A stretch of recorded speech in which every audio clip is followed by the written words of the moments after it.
Ah, good. Hello, everybody.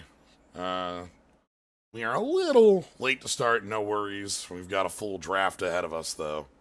So, looking forward to. Just make sure all my screens are in the right spot so I can see y'all. Yeah, hi, hello, welcome.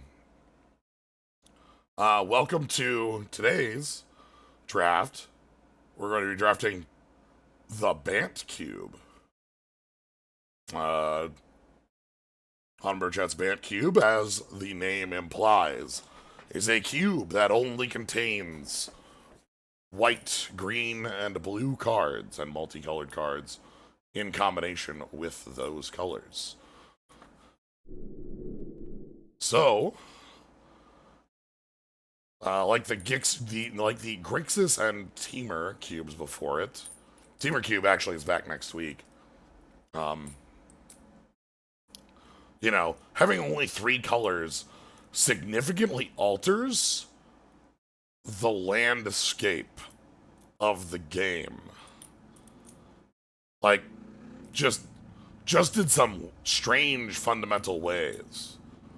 One of the biggest ones I can think of. With these 3 colors. In a normal cube, like, if I go turn 1 birds, you bolt the birds, right? That's what you do. You bolt it. Ah, you're crazy, Pa. And President Ark, both thank you for the sub. You bolt the birds. And I don't see you bolting the birds very often in these 3 colors, right? Like, green, blue, and white are not colors that are about bolting. We're not fatal pushing. We're not doing anything like that. Amazing Kelly, thank you very much for the sub as well. I appreciate it a lot. So, mana creatures are really, really, really big things because, like, you either have to spend more expensive removal or, like, legit removal on them. Nobody's going to sword the plowshares. The birds. But also, having white does mean that removal is real and, like, wrath is real, Like, you do have to worry about, like, literal Wrath of God style effects. Not literal Wrath of God itself, I don't believe that's in here. But Supreme Verdict, for instance.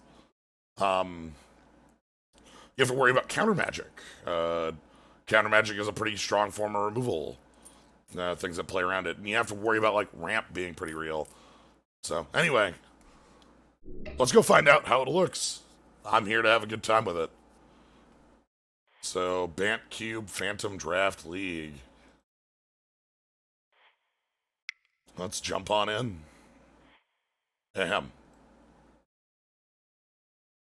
766 players. That's lower than the generic, but this is also the last day of it. Ends in 20 hours. So, yeah, I'm excited for this cube experience.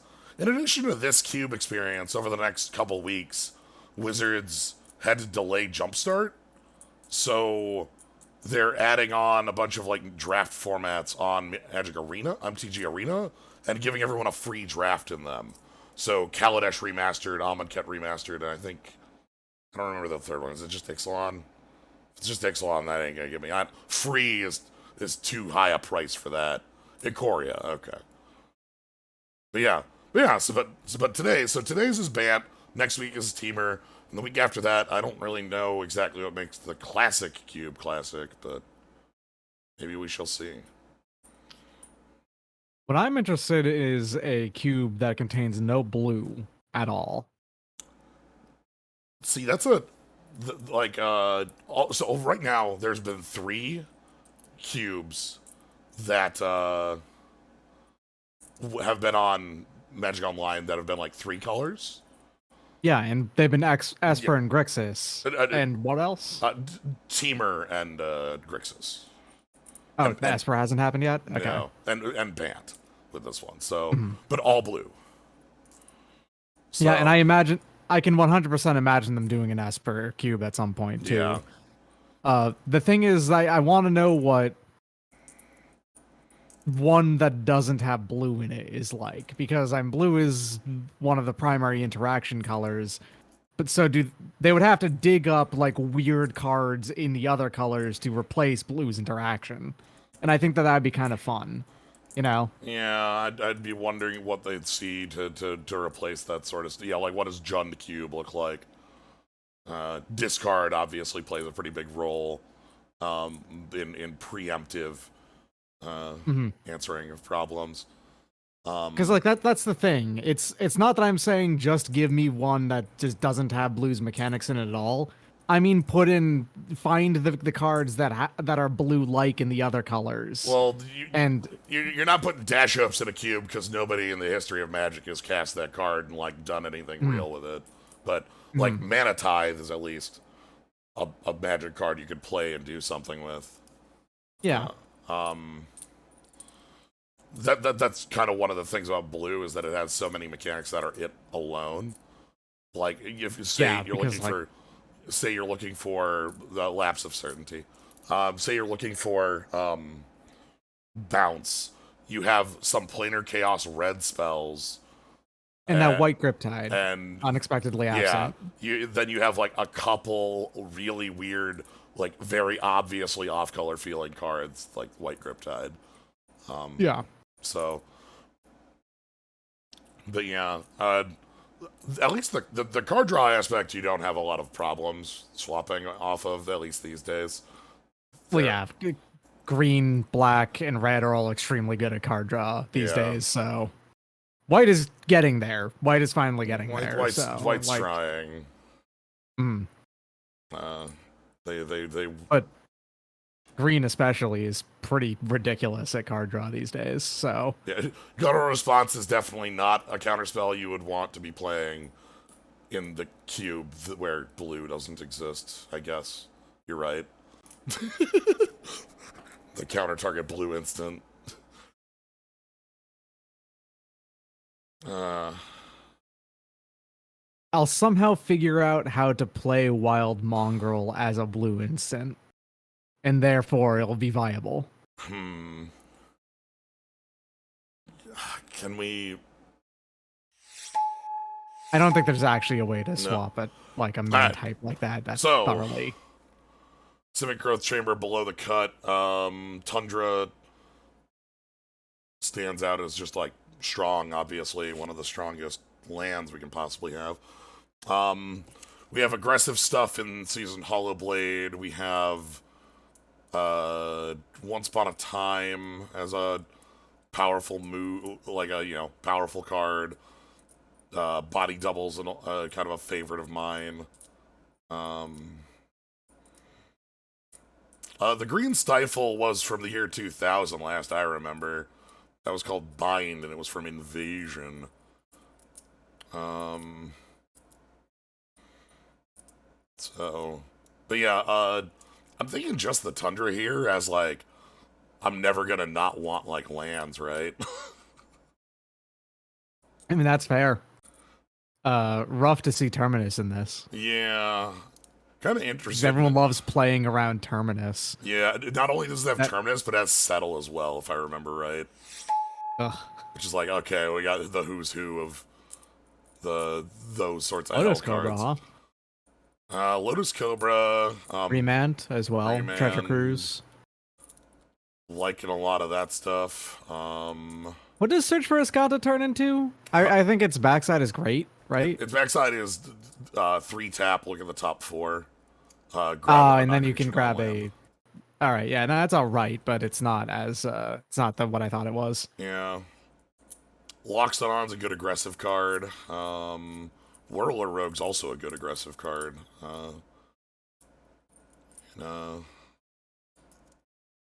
In a different direction. I don't know what blue aggression looks like in here, if that's like super real, but do like me a Whirler Rogue. I mean, they've got plenty of like design space when they're cutting out 2 colors to include things like blue aggression into it, right? So I figure it's probably okay. I'm gonna go with Remand because I love me a Remand. Remand's a fun card to play. You don't even feel bad about having Remand played against you because it's annoying, but you don't lose the card, you know? Okay, Miss Kelk, we can start slowly getting into like blue control here. Start getting like It's blue control is never a bad place to be yeah. in a constructed format that actually, works with blue control. As for Sentinel, this is That's Ristic Studies on a creature. yeah. It's like Well, no, whatever. cast spells. Never mind. Mystic Remora? Mystic Remora, right? It's Mystic Remora in effect, but it doesn't have cumulative like people. They don't pay 4. They have to pay. Yeah, it's Ristic Study on them. You know. Functionally, it's Ristic Yeah. Study on a body. Yeah. Yeah. You have to say all those words, or else like somebody will show up to tell you made a mistake. But because you were talking about one of these many cards that are all are you going to pay for X? Yeah. That are all the same functionally, but have. Listen, he's important because it's a white effect that also goes alongside, Smothering Tithe to make white good at both mana ramp and card drawing commander. That's why he exists. I really like Charm is quite good. Force is quite good. Force is quite good. Don't hate Eldrazi Displacer as just like a card, but I'm liking the idea of being like the blue control player and being able to have like just kind of see what those tools look like in a deck like this, you know? I wonder how hard it is to pay for Eldrazi Displacer's activation in this. I saw Field of Ruin in a pack or two ago. Because it's actually kind of hard to manipulate out playing. Oh, well, there's something. Okay, that explains things. We're also seeing blue not very heavily in here. Yeah. Legion's Landing is actually a pretty powerful one. Just as one of the aggressive pieces goes. Hangerback Walker. Also quite real. Incubation Druid also quite real. Nothing wrong with Hangy B. Yeah. Karn Proliferate Land and the Citadel. So yeah, well, maybe enough for the there just has to be enough for that to be viable. I feel like the picking Hangerback Walker here is I'm hoping that this was just a pack that was low on blue and it's not being heavily picked. Yeah. Choice, or you can choose a different card here from a different color that is also pretty good. Try that out and then. Mirari's Wake is very off from your pick so far. It is very off, but also we're seeing blue looking like maybe I can. What do I do here? Yeah. Because this is like every card in this pack is aggressive. The deck, like unless I want to pick Thirst here, I guess. Maybe the Gate. Yeah. I see Wake and it just has me thinking is all. So far, your only permanent is an artifact. It's true.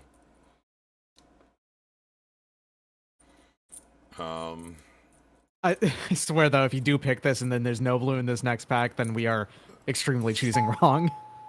We might be okay. Hold up. I feel like we're choosing wrong and need to switch, add a second color here. This looks pretty certain to me. So like Thragtusk is a good card to have. Banisher Priest is a lot more powerful in a world that doesn't have removal. That's true. Yeah. You know, like there's a lot less ways for it to die. How does Song of the Dryads interact with Banisher Priest? Does that count as leaving the battlefield? No. That does not. All right, so that okay. It also probably would not forget it as just a forest. The exile would still be the case, right? So yeah. If you were then to remove the forest, everything there would fall off, and it would in fact come back. I think, right? Yes, because it's Banisher Priest and not O-Ring.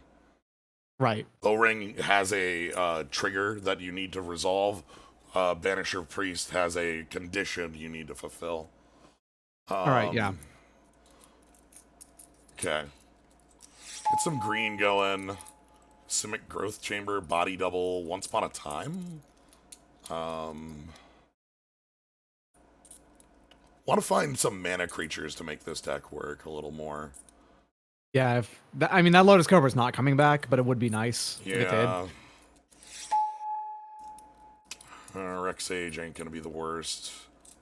X-Age is always nice to have as a backup card.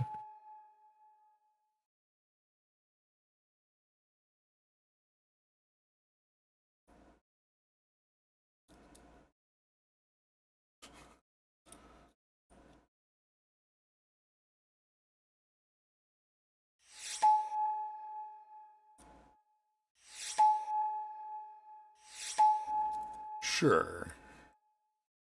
All right. Well, I think secondary It's color here is quite comfortable and easy to yeah, choose. and looking at how many cards, like we picked blue for our first 4 or 5 picks, and there was not a single blue card left in the packs after. Yeah, they're all gone after that point. Which is weird in a 3-color queue. We're that hard of a cut. Like there are 3 people on our right. They are all in blue. So Yeah. Meanwhile, the green is being untouched. So yeah. All right. and like, I like our blue, but it's not even close to being like No. playstyle defining. So you can just ignore it entirely if you want. There's very little that I super like am huge on here. Archmage's Charm is going to be like super hard to cast. Hi. Yeah, I mean that's good for literally everyone, basically. Yeah, So like, it's like- not going to survive like the first 3 picks. By survival. Again, This is my favorite card in the game. This is a world without Bolt and without Fatal Push and without any, like, you know, you play your birds on one and it will live.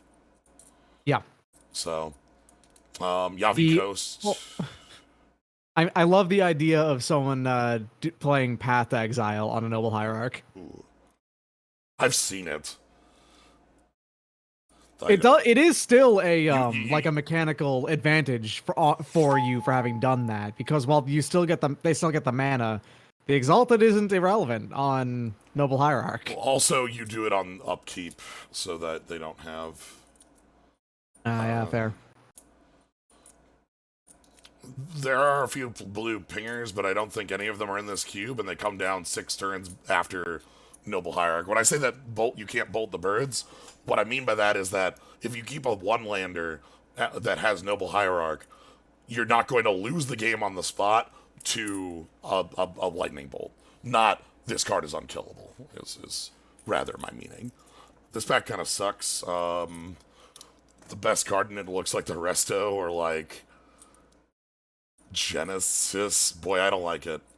I don't like this pack. Genesis would have been nice with Survival of the Fittest. If you had gotten if we that. grab that, yeah.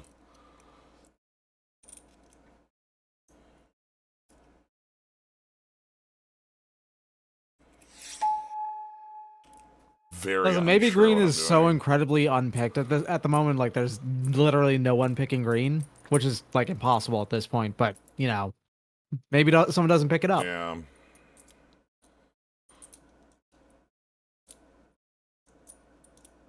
I like Duskwatch Recruiter. I like Mind Stone. I like Primal Command. I like Biogenic Ooze. I like Vista. I like Mystic Snake. I like Duskwatch Recruiter a lot, though. Depends on how blue we actually are. If we actually do blue, the Mystic Snake's obviously real. Ooze is a neat win con. I think I believe in the Recruiter here.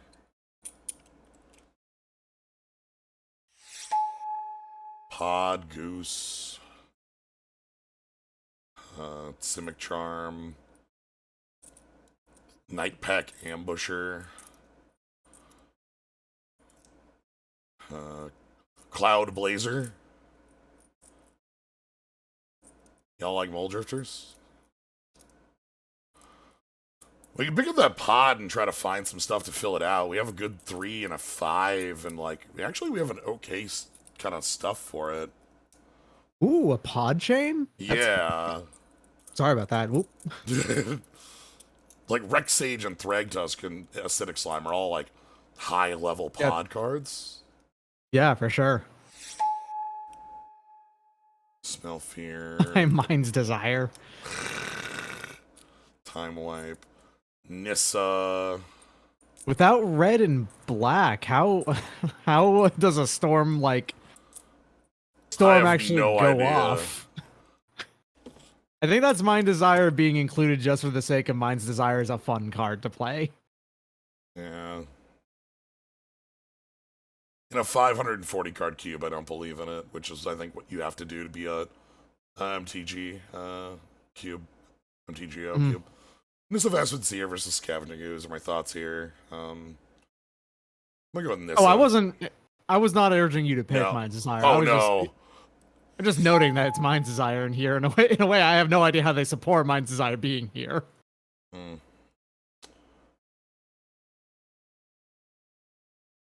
Other, I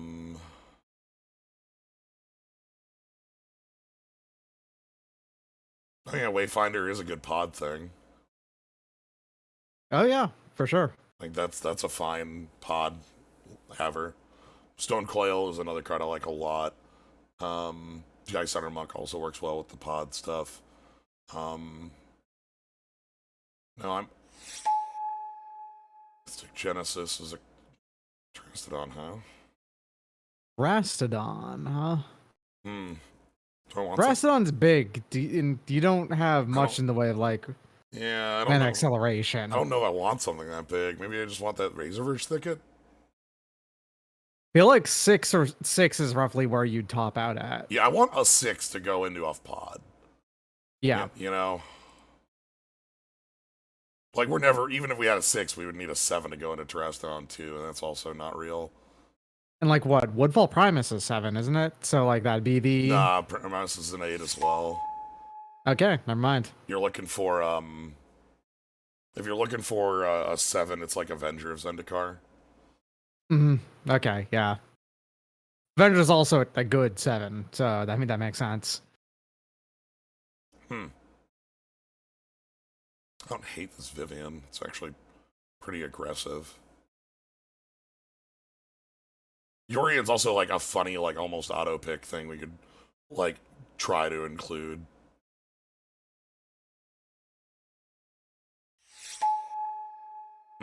Hey, so anytime I'm in a call, I call to I call to the universe that Survival of the Fittest should be played in the deck of in the game of Magic the Gathering. It is my ambient effect that I have on MTG, the same way that I do on Mahjong, making that hands to be Cheetoy. Sure, you know? I understand. How did Genesis wheel? Fucking no one's playing green. No one's playing green. You know, because so if someone picked a survival, they would have picked the Genesis, right? Yeah, for sure. That's the, yeah. And survival's a primo green card. It is a tutor for any creature in your. I know Mystic Snake's fun, really good too. I'm gonna take the snake. I'm gonna take the snake because it's also a good thing to pot off. It's not a good thing to pot into. Yeah. But this might be mono green. Yeah, it's possible.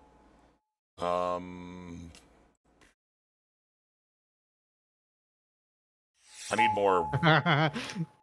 Yes. Yes. Force more people to play. Survival of the Fittest. So I need either more things off color or more things to do on one. These are the cards I don't like. I mean, I like the blue, but I don't like the blue enough to Yeah, you don't like the blue enough to include it because it's you wouldn't splash for Remand or Thirst for Knowledge or anything like that. Urza, huh? Ooh, Tree Speaker. Tree Speaker is mana acceleration that's really good. Yeah. And then how many elves do you have actually? 2. I don't think that's actually going to be super relevant, but you probably have it. Nissa. Nissa doesn't count. She doesn't say an elf. None, actually. Huh? Elf okay, shaman. Rexage. That's it. Okay, I know that drawing a Tree Speaker is 5+ is pretty irrelevant to begin with, but I don't know, in the world where there's no interaction, right? When there's no removal, it could have come up. But no, Volo, y'all are right. Volo's fine, but like Volo's power compared to Draugr Tree Speaker is like 6 levels behind it. Like, Derogatory Speaker is one of sorry. the best one-drop creatures in the game of Magic the Gathering. Especially when they can't bolt it in response to you leveling up. Yeah. Urza, by the way, was the other card in there that I saw that I was like, oh shit. Huh. Urza is one of the best four mana creatures in Magic the Gathering. Yeah. Wildborn Preserver is a very, very good aggressive creature that gives me a mana outlet. It's one of my Never non-creature human put expo. Oh yeah, it becomes much larger pretty quick. Yeah. And like almost every creature in our deck is non-human. Yeah, it's like, pretty much just Noble Hierarch, isn't it? and Duskwatch. And also Duskwatch Shooter. Okay. Yeah, Temporal Spring. This is from APOC. It's a pretty cool one. I like it. Oh yeah, put target permanent on top of its owner's library. That's neat. Yeah. I'm gonna go with Preserver here. Hydra's cool. Hopefully it comes back. Pelt Collector. How you doing? Timeless Witness also. That's not a bad choice. I kind of want to get some ones that I feel like weird green aggression here. Sorry, I really like Timeless Witnesses, like pun Yeah. attached to it. That's very fun. Eternalize, yeah. Yeah, the Eternalized Witness. Mm-hmm. They did that on 2 cards. They did, yeah. The other one is really good too. It's a play on Eternal Dragon, which is very funny. Yeah, Pelt Collector. I feel like we can be a pretty good aggressive deck going on here. This doesn't do too much for us.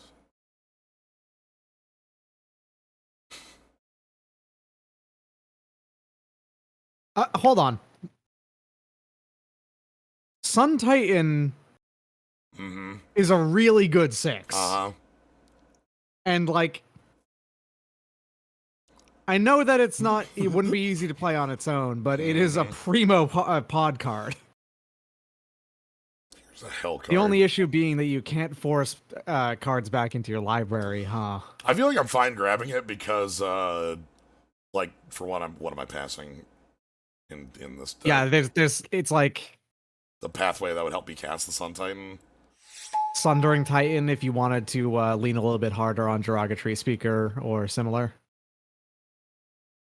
Here's a land that would let me cast it. That's true. Sun Titan is a card I would splash for. Like, talking earlier about like why we wouldn't splash for blue, Sun Titan is a card I would splash white for in a deck like this. I'd also play the Resto out of our side cards. Oh yeah, Resto is a good card. Revelark gets back pretty sizable amount of things. The problem is that like Wooded Bastion is also like one of the ways I'd want to be able to cast that Revelark. And you want to take the card that lets you cast it first if it's provided with you. And there's always the chance the Revelark comes back. Yeah, it's Revelark. It's one of my... Okay. All right, so all of a sudden a viable 7 has appeared. This is 8. Again, a viable 7 minus +1 has appeared. Literal safe hold elite. Yeah. There's an infinite. We could have picked Malira and safe hold elite, and then like there was an alter dimension. If they all table, we'll pick them.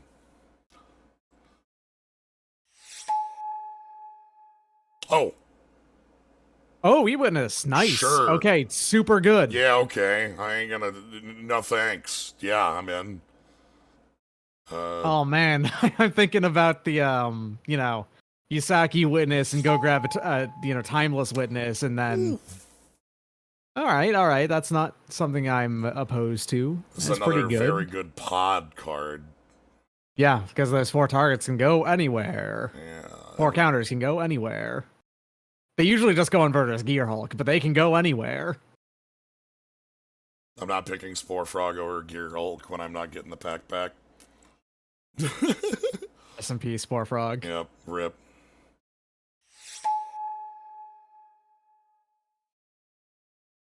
Does this card do? A bunch. Yeah, it's a lot of effects. It's like this or the Wasteland, obviously, I think. I mean, this is a kill spell for both 2 and 4, a better one for 4. So, well, sorry, 5. But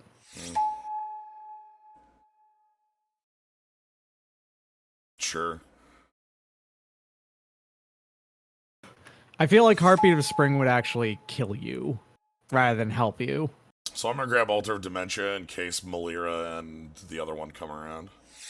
Alright, there's Malira. All right, all right. So So if you have so we have Sack Outlet, we have Malira, which is an infinite on any card that has persist. you're the one who has survival and pod. Yes. If there's some reason why someone's gonna want to pick up a persisting bear, it's gonna be you, right? Like, Yeah. Nope. nope, it's not there. 2 Okay. color. Somebody picked it for their white deck. Yeah. Ah well. Altar of All things Dementia. considered, I like how this is looking already. Altar of Dementia can be our backup win con when our opponent is Glacial Chasm deck. Right? We saw a Glacial Chasm, just like creatures can't attack. Mhm. So. Alright, well. Is Rexage a May? Yes, it's new enough to be a May. Okay. I'm just saying that means that if you wanted to, you could main deck that for like situations just like, Yep. you know, wanting to get around that. And I mean, Rexage being is a really good pod card too on top of that. So, Yeah. I'm gonna hide all. So the Altar of Dementia. Oh, I guess we do have an infinite.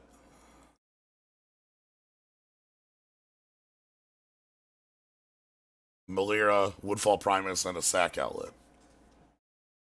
nice. It's easy. Just get 12 mana. Then you It's destroy all the their easiest thing in the world. Then you destroy all your opponent's permanents, and alright, You destroy all your opponent's non-creature permanents. then mill their entire deck. Yeah, of course. Okay, so where'd they all go? Okay, thanks, interface. That's not what I wanted at all. Tree Speaker, Hierarch, Pelt Collector, Duskwatch. This is a 4/4 if we played a creature. That's pretty big. Nissa, Oran.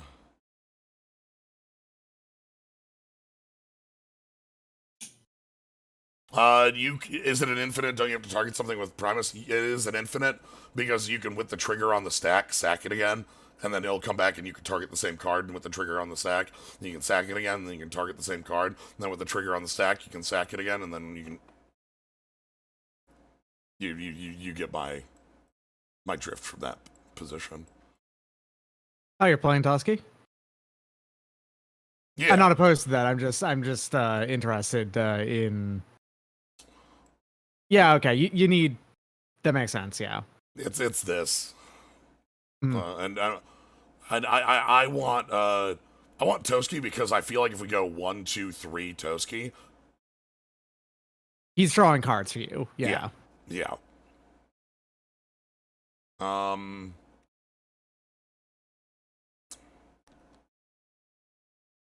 I feel about this? What is your card draw situation? In fact, like aside from that, it's like pretty deep in there. It's like survival does, the thing. I Mhm. have a couple things at Tutor Land. I'm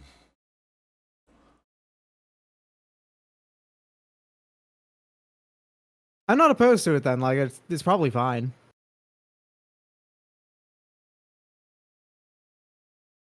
I'm just kind of putting things in. Song of the Dryads is an option too, is like a answer anything.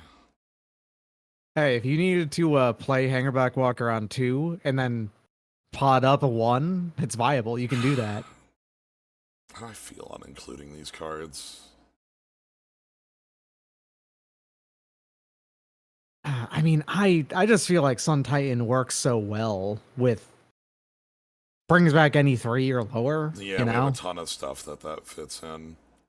Um, my I problem, don't. my problem with Nightpack Ambusher, as somebody mentions, is that like it's very unlikely we're getting the 2/2 out of it. I'm generally casting things on my turns. Mhm.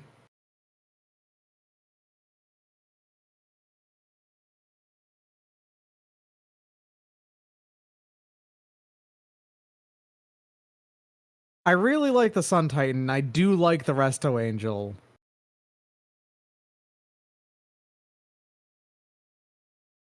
Hmm. Yeah, I'm fine keeping the resto in here. It's a sometimes a worry. You know, mostly it's like, what do I just play like 2 planes? Call it good. 1 or 2 planes. If you do actually have a fair number of ways to like tutor up basics, then I don't. They like my tutor things are like basic forest and land from top 4, okay, yeah, then which are very you probably do 2 planes if you're gonna do that. Then yeah, oh, and not just the one. and tranquil thicket. And tranquil, yeah.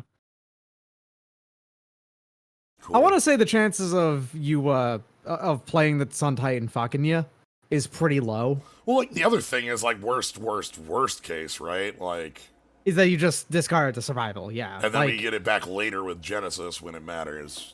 So yeah. On top of that, like you also don't have to pay its mana cost with Pod, so like it's got that other side to it too, where it's still playable even without the white.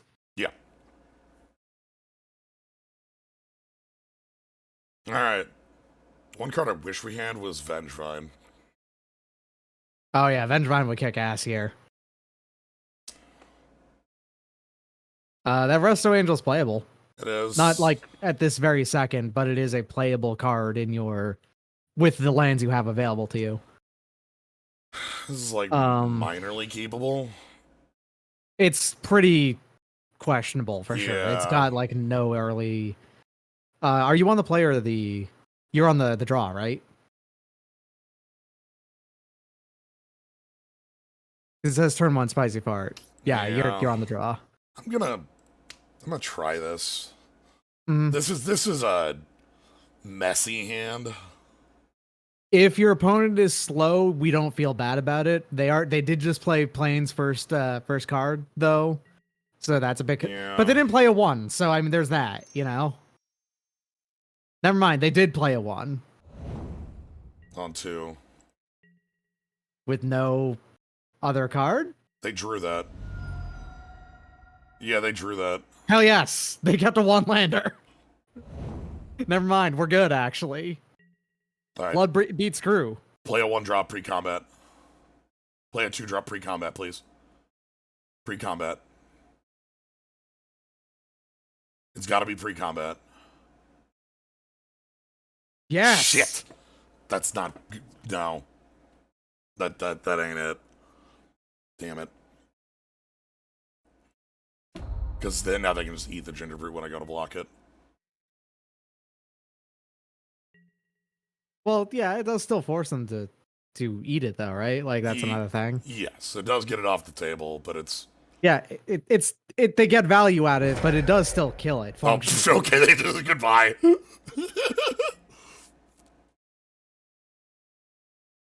Oh, and now you wouldn't even give a shit if you traded for it. So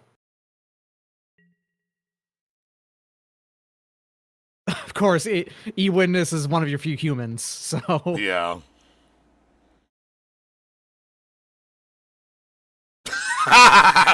They had to think on that one. why would you choose to block? You really shouldn't choose to block that unless you are incredibly. Have to be so much danger on your draws, right? Like, ugh. Okay, so That's a bit scary. yeah, That's gonna grab a sword or something, right? Please don't have a ghost fire blade. Oh fuck. Okay. Oh, okay. And They a are. Mox. They're Alright, actually alright. an artifacts deck. Okay. All right. They're about to go ahead and slam down the Oxalotl like next turn, I think. Slam jam. Bam, bam. Thank you, ma'am. Yep.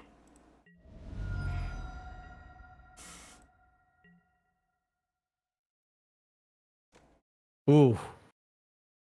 You can Pod for play a and 3. activate that right now, yeah. And then I So can, you could go pod for X-Age. yes. So, and I want to kill this before it has a chance to put the counters anywhere else. Mm. And then Yeah, because there's no creatures on board. and then the next couple turns I have Acidic Slime plus Resto Angel.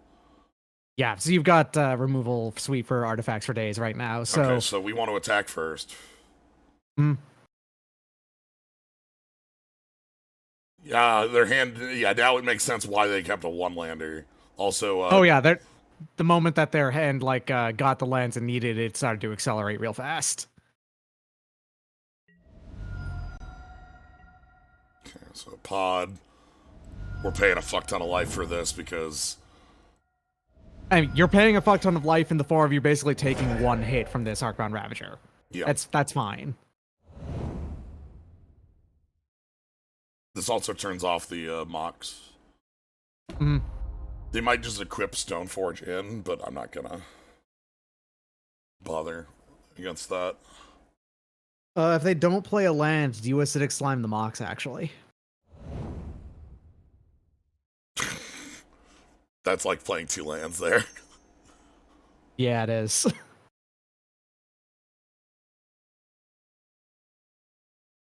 Yeah, they have a pretty sweet artifact stack already, it looks like. Okay, I'm gonna take this hit. Our 4s aren't great. No, but you can just play one right now. Yeah. You don't have to... It's like that's bouncing the rest Rex Sage here in this instance is the same as bouncing the Acidic Slime, so you'll just play the Acidic Slime and keep the Resto Angel as a backup. Yeah. I'm gonna go.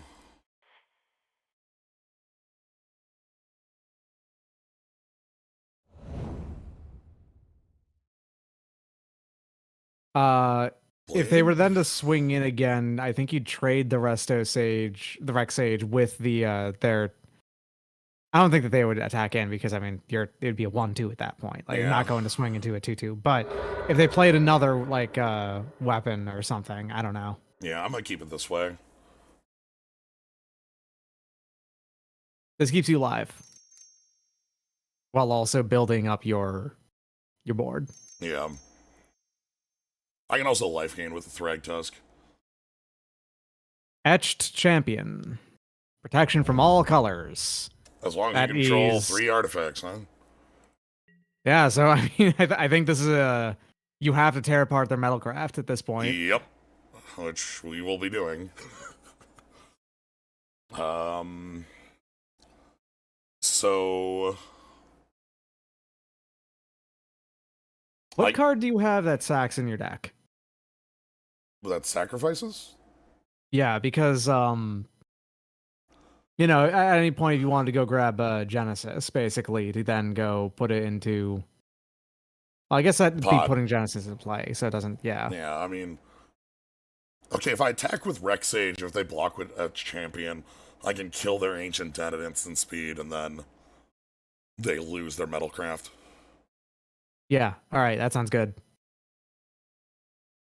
Play something to kind of like trick them to think you're just playing a card, and that's like the only thing you have. Well, because it's on enters or dies. Right, okay. I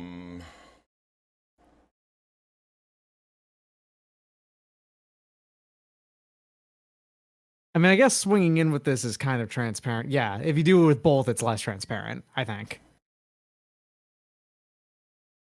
Okay, so we Resto Angel. And you swap the Rex Sage so you can kill the either the Mox Opal or their land. They lose the Metalcraft. It dies to the Acidic Slime. They lose the slime, not a big deal. We have ways to deal with that. Oh, I should have... it is still it is still a little annoying actually, but it doesn't matter. Also, E-Witness is in our hand, yeah. Oh right, E-Witness is in our hand, yeah. Yeah, I'm not gonna... Well, no, we can't save the Sage to do it because we... Oh my god. Oh, they've got an equipment and... Oh! Holy shit! Wait, no! Shit. No, it won't work! Oh no, okay, but it won't. Okay, sorry, it won't. They can't equip this. Right.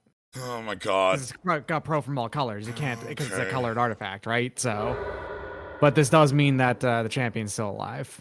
Yes. All right, so that's going to be able to hit you. You can block the Ball. the Yeah. yeah. So that's not a big deal. All that does is really delay like one turn. It's not a huge Oh two my turns, god. but still. Okay. That was spicy. That was good. Yeah. I didn't even think that they would have like a equipment in their hand to slam down. Yeah. I guess I should have assumed that they did. Yeah, I didn't think so either. Just because, like, makes sense that Because they'd already played with the thing that they tutored up. Yeah, so I would have just not assumed. So if we go e-witness, pick up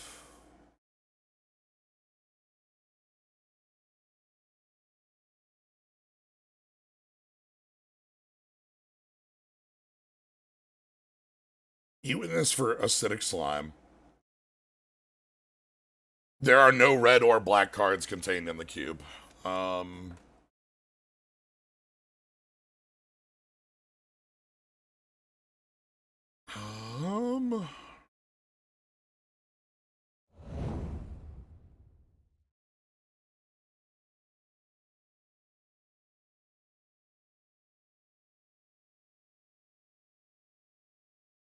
and then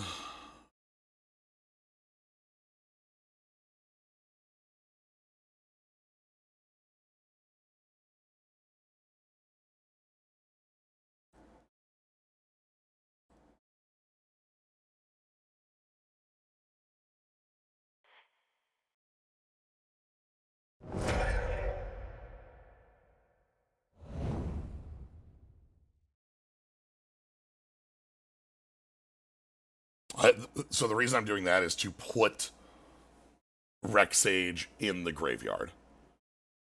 Right. Yeah. That's the only reason. So I'm you can making go that. grab. So then you could sack acidic slime to go grab Sun Titan. Sun Titan to put Rex Sage back on the field. And that, yeah, I get you. Okay. You basically, even if they do have a backup, you've got a backup of your backup. So Yes.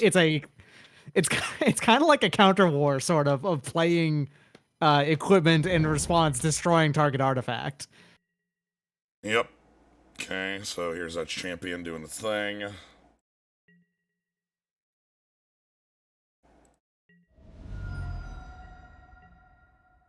And then probably the turn after you sack Resto Angel to go grab Thragtusk. Yeah, 100%. I'll sack Toski to go do that or whatever. It's fine. Yeah. Here's acidic slime. Kill. All right. So the mall.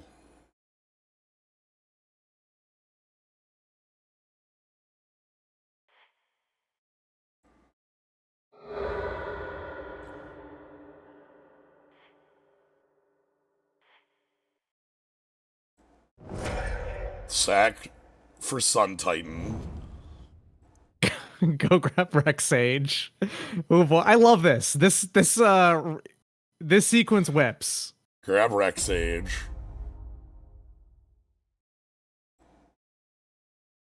Sky Mall has been canned. And then hit that champion. Yeah, I think this is gonna work. This has the all right, it worked, no problem. It did have the technical side possibility of blowing up on you a little bit, but it would be very rare for that to happen. Like it had a much bigger reward than killing something else to prevent at Champion's protection from coming online. So we can draw some card. Mm-hmm. And the next turn, we're going to go grab a Thragtusk and fix up our life total. Nice. Metal. I'm leaving back this many blockers in case of, like, Soul Artifact on Mox Opal or something like that. Okay. Whoo, Nelly. I'm really glad that this deck can tear apart an Just- artifact plan. even- God damn. Even an Edge champion, which is one of those things that's like, oh god, here's the most unkillable son of a bitch. Yeah, the artifact equivalent of True Name Nemesis over there, and Yeah. you still dealt with it. All right. Not a ton. I think I want Hanger back in now that because we want an artifact blocker. Yeah, that's fair.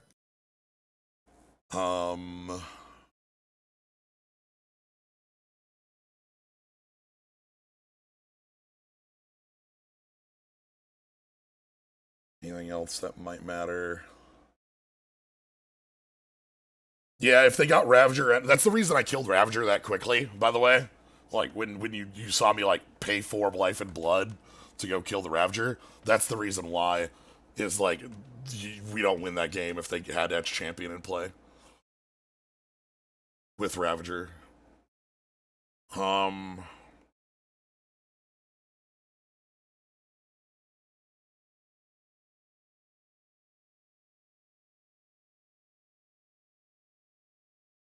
don't even know what I want to cut out here.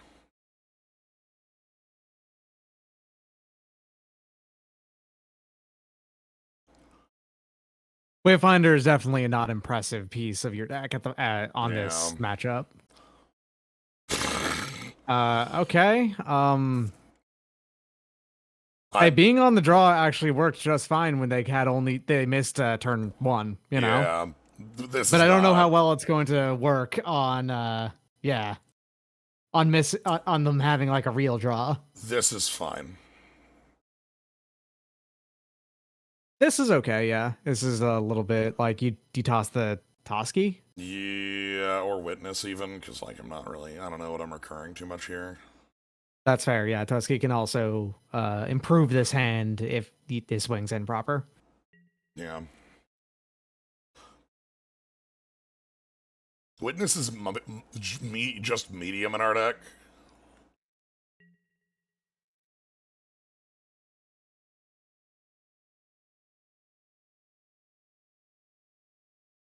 Yeah.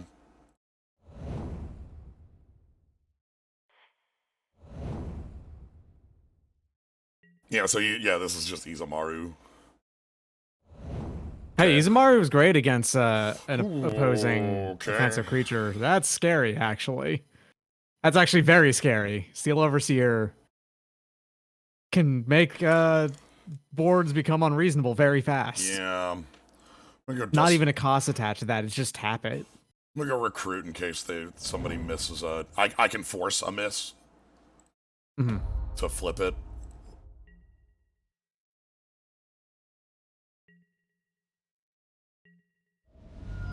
So... Well, I'm glad our deck has a lot of artifact interaction bits. We just need to run into them. Yeah. I feel like the Tempered Steel thing is way high. I don't believe the High Tide deck is real. Ooh. The reason I don't believe in the High Tide deck is because in a 540, which Magic Online is, you're missing 180 cards, and if you're missing like those cards in here, you're just dead, right? Like if you're missing High Tide, your deck never functioned.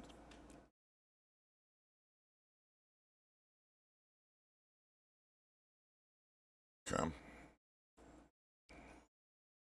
I want to say them choosing Duskwalker Tricutor there rather than something more deck defining that they saw out of your deck before means that they're confident in their ability to kill you in the next 3 turns or so. Yeah. Which mean? It's like, I mean, with Steel Overseer on the table, that makes sense. They also, yeah.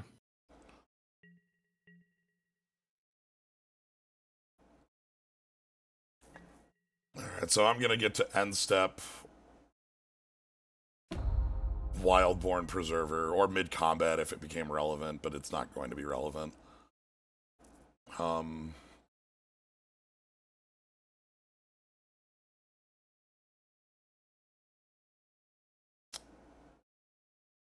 Okay, go call up Batterskull. Nah, this is go grab Ghostfire, play Ghostfire, equip Ghostfire in for 6. Fair. The white is not real in this deck. Also, that's 2 spells, so it flips back the Dustwatch. Mm-hmm. So there's Ghostfire. Equip Ghostfire. And then they will, mid-combat, go ahead and tap Seal Overseer, probably. Or just swing in with both. If they swing it with both, They shouldn't swing it with both, but they theoretically might, because it is more damage if they do. Okay. I figured they wouldn't, but, you know, the possibility exists for someone that greedy.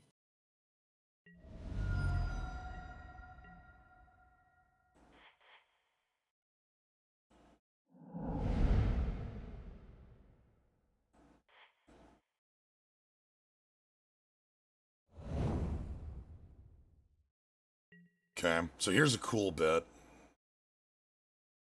We're gonna lose a creature for this, but I'm gonna get to draw some cards. Ooh.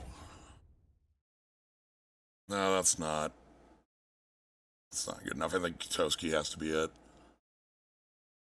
So Toski in with everyone.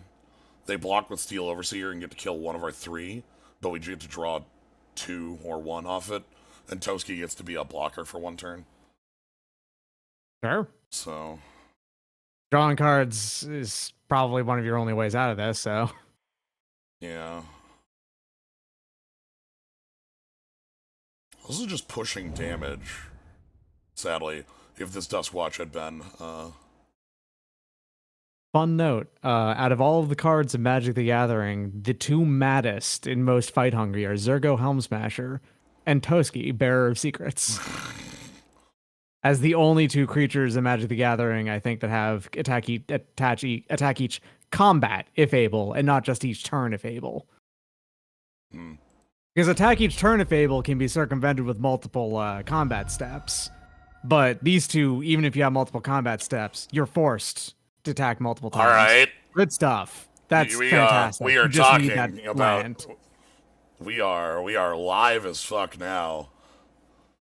Block Revoker, kill Steel Overseer, Flicker, kill Flicker. Yeah, we get to do our job. You got to tear their board apart. Yeah. All right. What's the follow up? No. Oh.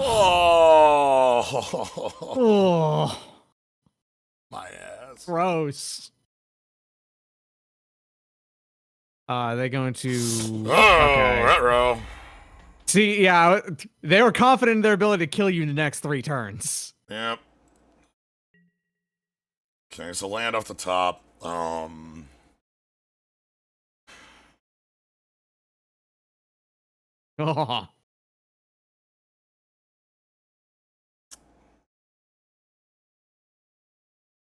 So, you do have 15 life. Yeah. I think if you kill something, you can survive a hit. Like, No. So okay. So here's what we have to do this math, and this math is Ravagers in play. What happens if I choose not to kill Thought Monitor? Right. it Say we Steel kill Overseer taps. Steel Overseer taps. That's 3 counters. Immediately sacks to Ravager. That's 4 counters, and then 5, 6, 7 counters, 8 counters. All 9, 10, 11 counters. All move on to Thought Monitor for 13-13. Equip Ghostfire Blade 15 in. Yes, you have to kill Thought Monitor, period. Yeah. We do have Secret Reach as a chump block. If we want to like trick them into that move. Entirely depending on people not reading cards and not noticing reaches on Correct. One Preserver. Correct. Probably a lot safer to just kill Thought Monitor, though, right? Like, Probably. that's fair. All right, let's get spicy. I don't think I'm winning the game where I kill Thought Monitor because I'm still getting overrun. Yeah, that's fair. And then they eat that with the Arcbound, Yeah. right? Okay. You Time. do have the ability to kill something else with slime, and they'll likely let that, you know, that Oh, exchange no, occur. okay. Never mind. Never mind. There aren't that many counters. I was counting the ones on the revoker getting moved. They don't have modular, so it's not lethal. Okay. I was counting modular from those counters because in my head, when I see Ravager, every creature gains modular because, like, of course it is, right? Yeah, of course. And then Toski comes in, gets blocked. That's That's fine. fine. That's fine. Okay. 4 cards in hand also scares me because they can still have like. Okay. Dungeon Geists. Dungeon Sweet. Geist is just in Sweet. here That's to tap bad. things down. That's good, but it's very bad. It means that you can catch it mid combat, right? And Correct. because now they're confident that the slime's probably not really that big of a deal. Although they know you have Resto Angel, like. Mm-hmm. I have to chump block here, or else we die. I'm taking 6. This 6 could be 9. Shrug. That's not lethal.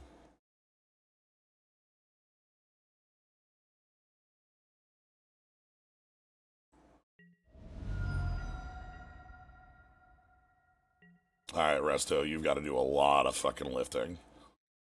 Land's good here. You might ask, why is land good here? Wildborn Preserver gets +2/+1/+1 counters now. And we'll be able to block and kill. Mm-hmm. Alright. Pass the turn, mid-combat Resto, try to kill their board. Yep.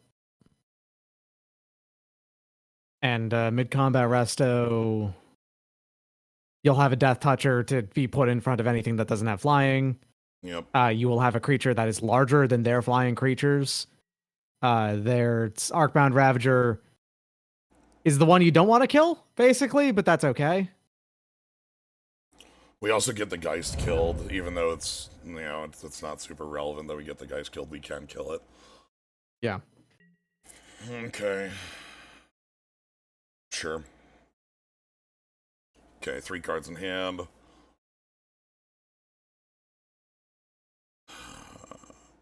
Sure. That's just more metal in play. Yep. They're tapping out for Katamiri. All right. Okay. Katamiri doesn't kill you on the turn that it's played, though, so. It kind of does with Ravager, though. A little bit, but I guess that's the thing you're blocking with the ooze now. Yeah, but then it moves on a Thought Monitor, and we die to that one next turn. You have a blocker. This is...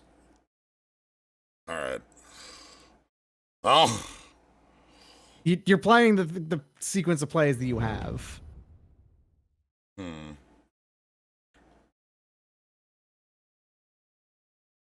Well, then.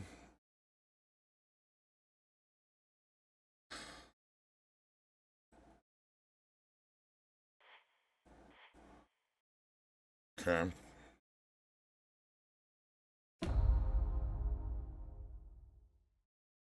So Resto effect, I don't care about that. What am I killing here? They can pump Ravager mid-combat, so the question is... The Preserver getting these counters actually isn't super relevant anymore because it's going to die regardless of what you're blocking. You need to block either... You kind of need to block both the Revoker and the Ravager at this point. Yeah. I think killing the Ravager is actually the more important of the two than the Revoker. That's going to put 3 counters on the Thought Monitor. How bad is that? How much damage are you taking here since you're blocking those two? You're taking 7 still, aren't you? Yeah. That means that the 2 extra counters on Thought Monitor aren't doing anything. You were dead anyway. I could kill...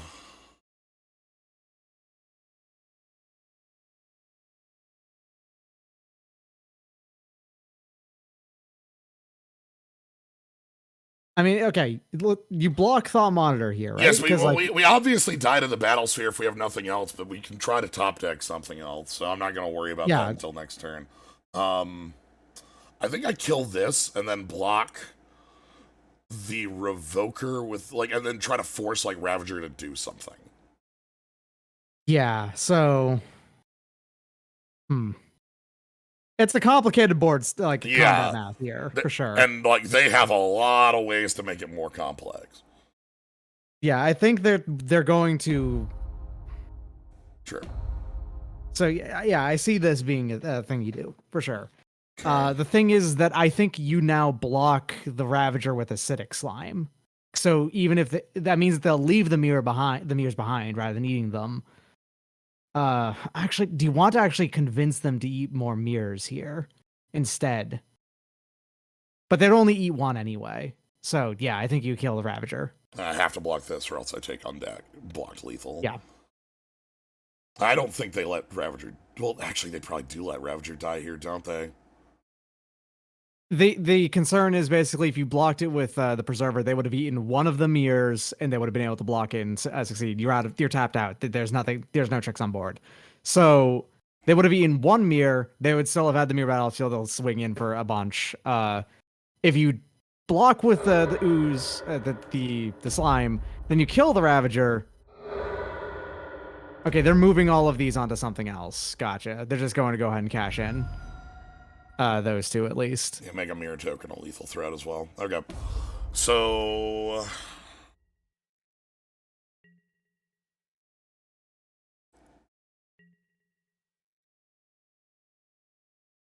That's not gonna do it. Yeah, it doesn't do it. Okay, mirror ball. Yeah, Ravager is a hell card to fight. Not sure what we do about Ravager. Ravager is just a card that when it's on the board, it kind of makes your board pretty control proof. Yeah. Is what it does. Bring in Song of the Triads here.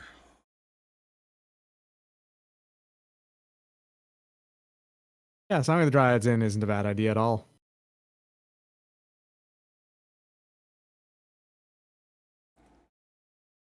Thinking about just cutting the E-Witness, but that seems wrong. I don't think it's wrong purely because you already have a second E-Witness. Right? Or did you wait, did you not take the Timeless Witness? No, I think I'm gonna cut the ooze instead. Okay, never mind. Yeah, you don't have the second E-Witness. I think the ooze is the better cut. Yeah. I'm just checking any of the other bits. I'd love to have like the other thing we could cut out is Genesis, but I like having an inevitable endgame. Yeah, having an inevitable. I feel like the thing is that the way that you will end up dealing with them is how you kind of dealt with them in the first game. You have to tear them apart. This is still slow.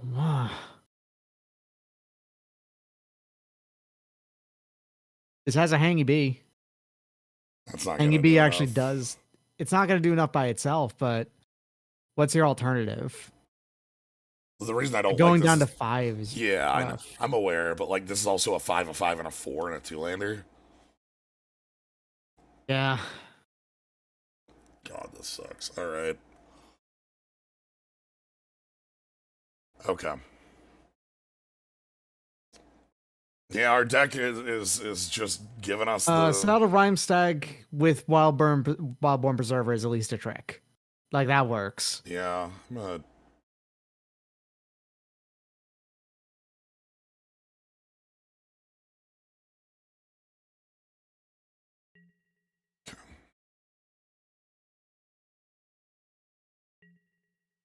Yeah, you actually have a pretty good amount of like low cost cards in your deck with like Mana Dorks and other stuff. It's weird that you're not getting them, but hey.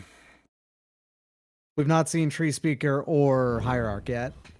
Let's just see if we can do the beatdown here. Perhaps we can just rush them out. Oh, good God. No, you can't. That's not happening. All right.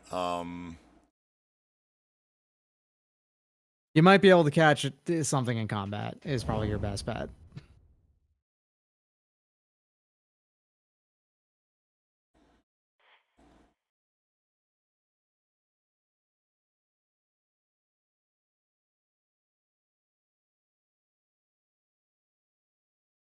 Yeah, or maybe like Duskwatch to try to find one of our artifact kills to get this off the table.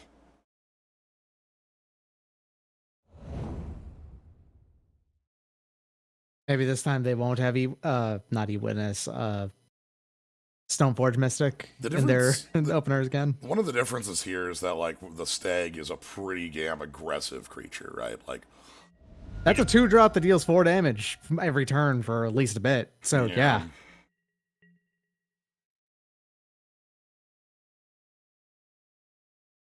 Okay, and we're not getting them out of gas. They're gonna. Oof. Piss. Alright, our combat has completely been stuffed. And they have the mocks. Damn. Alright. So combat's stuffed. We can't attack. You might be like, well, that's a 3-3, right? Like, you can attack into that. Let me tell you about a card called... Yeah. The Trick with Mishra's Workshop. Oh, shit. Not Mishra's Workshop. Oh, hold on a second. Oh, hold on. You can do that immediately. Yeah. Right? Yeah, you've got enough mana to do that. You can just go grab Rex Age. Yeah. Hello, Birthing Pod.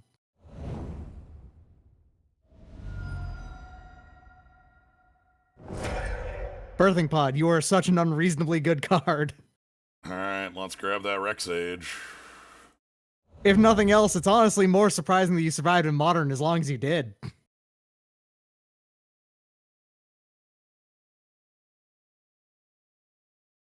Huh! Okay, they're playing that purely just to prevent 4 damage, huh? No, it exiles it. Oh, Metalcraft, right, yeah, okay.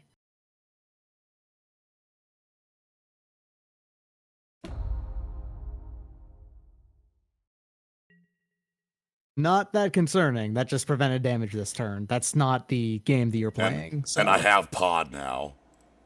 Yeah. They had no alternative, or at least not any that they have visible at the moment. So start up a different chain with the Preserver or this Collector?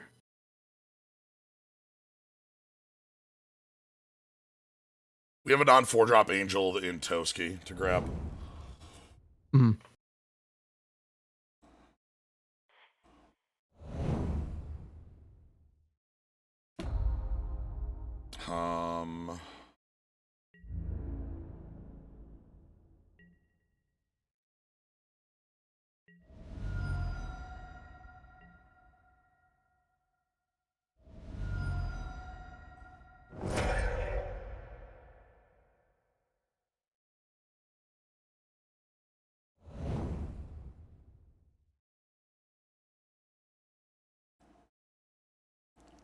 This is me getting mana out of the deck. Yep. And then Nissa can be turned into Resto Angel that can then kill something else by a flickering Rex Age. Yep. So we want to go combat first. Yeah, because I mean, you want to get the damage out of Nissa if you can. Nissa could also be Biatoski, but we want to kill our opponent. And Resto is more power, and also this furthers our board advantage. Use Resto, yes. I'm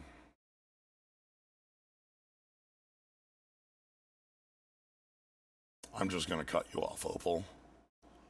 If you have to, you can just go ahead and swap Resto out for Slime, so you can kill them all as well if you have to. Yes. Mole Drifter. Okay. Good Wrath. All right. Time to do this the hard way. You have like only a couple 2s left. Oh, or shit. None. None. Whoops. Uh-oh. Uh-oh. That's bad. Uh-oh. I thought I still had 1 left. Oh, shit. Oh, shit. Uh-oh. Uh-oh. Uh-oh. Whoops. Because I cut out the Seder Wayfinder that was in my mind as the other two. Ah, shit. That's right. I was thinking you had the Seder Wayfinder yet left still, too. Yeah. This is quite bad. Alright, then we're going to take a maul hit. We might have flubbed that one. Not that, like... Maybe. No, I mean...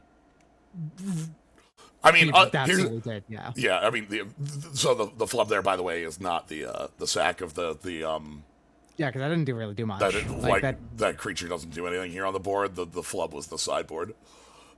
Yes. Up. Yeah, alright. You ever just forget Wrath of God's like a thing? Because your opponent's an aggro deck? And you don't expect them to wrath you? Yeah, no, it happens, for sure. Alright.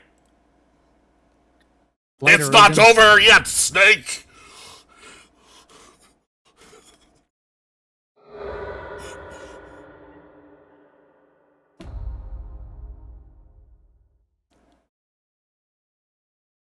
It's not over yet. Oh yeah, if they destroy it, just comes back and then kills it. It's not over yet. Okay, there, it's over. Okay, alright.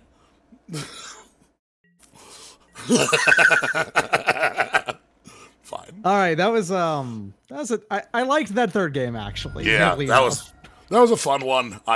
It's interesting that, like, I'm sort of baffled by some of the inclusions of, like, their late game stuff because of how powerful their early game was, you know? Like, the Time Wipe caught me off guard because that's not an opponent who's playing a Wrath of God, right? I think they actually might have done a major rework of their deck after the first game. That's like, I think that's my guess as well, is that they also retooled.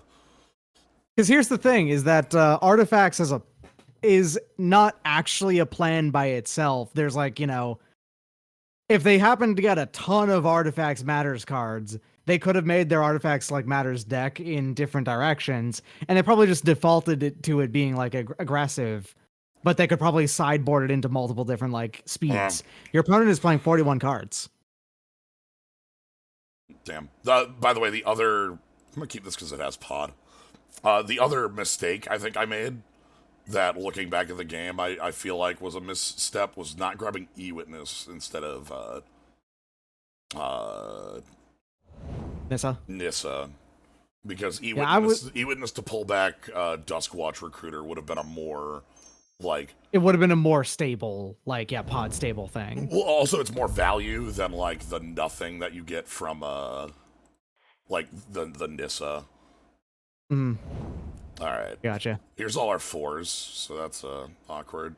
Also, there's Luminarch Aspirant, which is freaking huge. Okay. Oh, fuck. Ooh, Proliferate plan. Okay. Now we're talking. Oh, yeah, we're just gonna lose the Luminarch Aspirant because that's how that card works in a world without removal, huh? Yeah, and the issue here is... It's gonna even get bigger and bigger, and then all the team is gonna get bigger, and then, And unlike before, you're not playing against a card that you have a deck that has you have a whole bunch of kill spells for. Kills for. What's our plan for that? We lose to it. Sorry, that's sort of the plan. There's not really that many alternatives. Yeah. It's just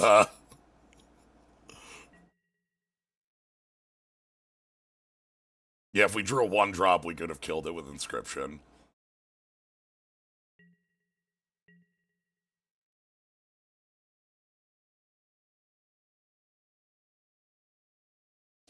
The problem with this, too, is that the Luminarch Aspirant is not the biggest threat here either, because the Evolution Sage is going to start...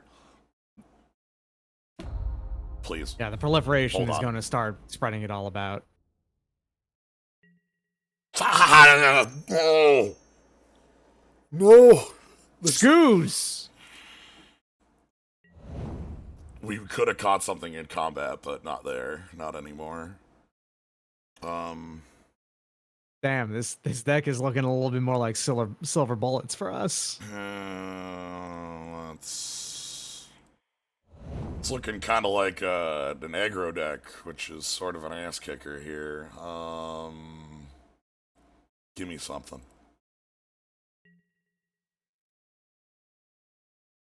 Cool. I'll take a card. All right.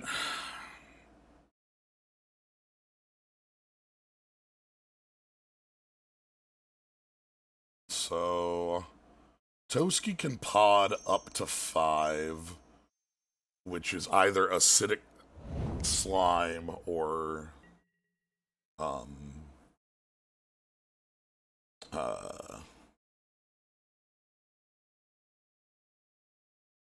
sorry, I forget the name of the other card. Thrag Tusk.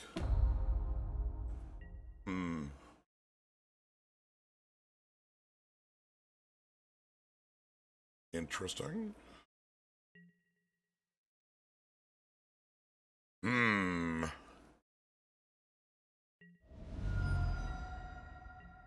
So we get to draw 2 cards minimum.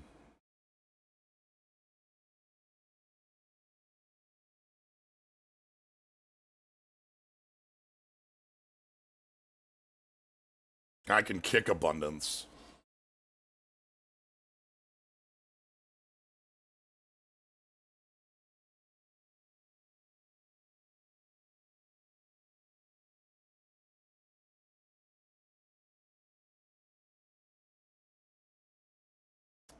Yeah, I guess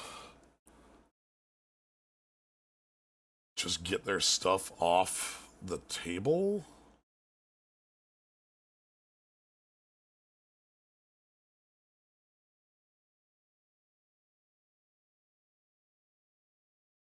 I can't play Tree Speaker and kick the Abundance. It's 5.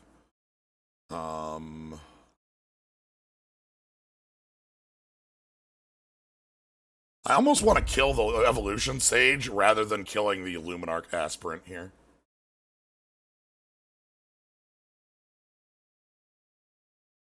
Because the Evolution Sage is like...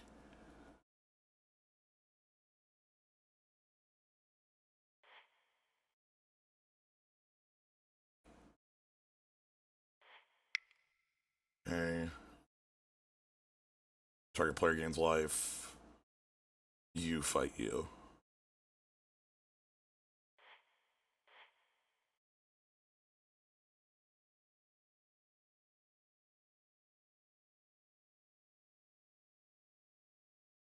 Snakeskin Veil?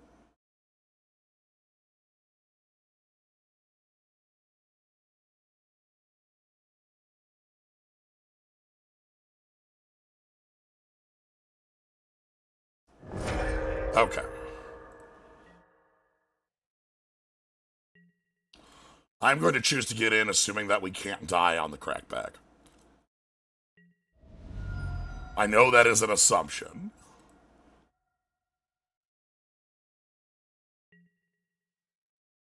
It's one I feel comfortable with because Toski can go grab Thragtusk if things get very dicey.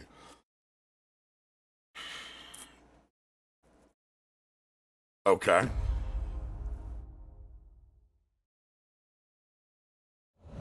Alright. That's an early path. They must have top decked that.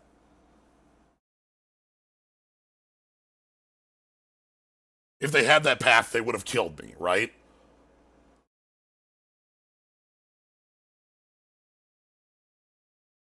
Okay, we're taking 9 here.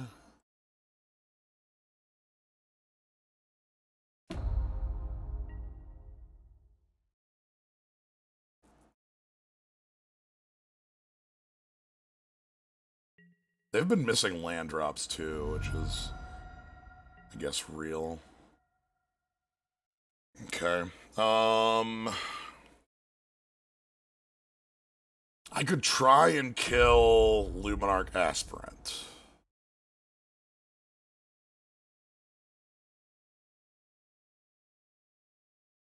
With Vivian.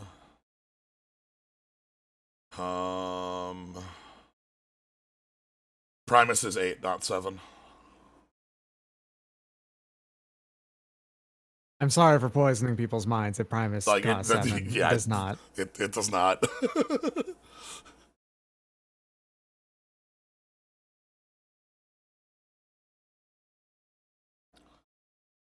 I think we can kill the aspirant.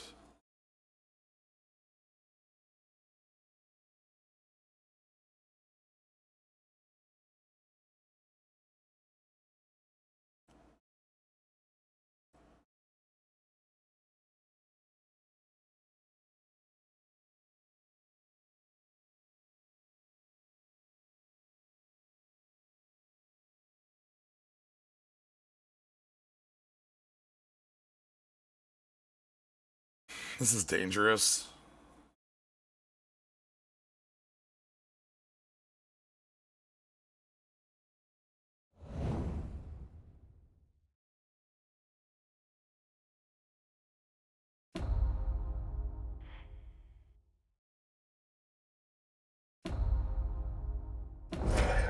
Okay.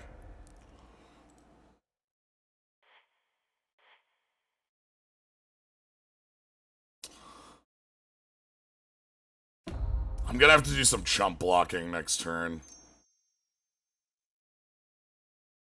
Scoozy. Yeah.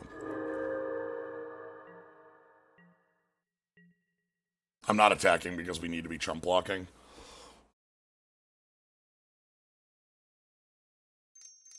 My life total is way too low right now.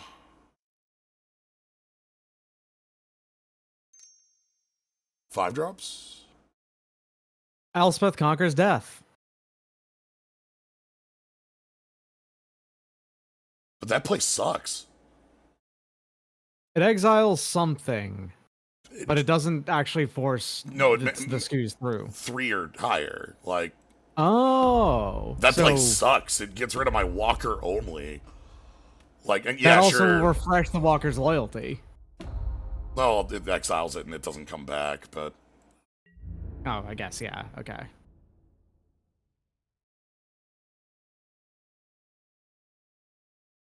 um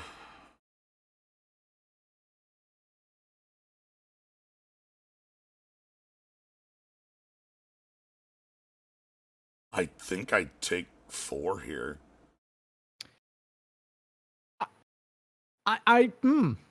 This is a world where you're playing against white and green. Right, like they what? don't have any mana. Like, what are they going to do damage to you directly? Burn me, right? Like, yeah, what burn exists?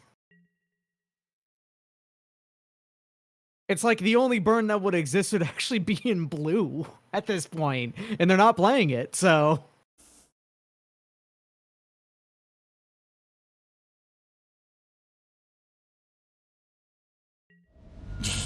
Mutagenic growth. Because, yeah, I go E-Witness, Inscription to make a 6/6 stag. Punch down the scoos, and then swing in for 6 because they're dead next turn if you do. Yeah.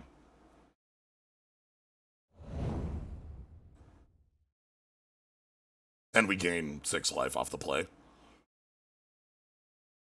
So, like, at that point, your concern would just be like a hasty flyer in white, which I like. What, a chroma?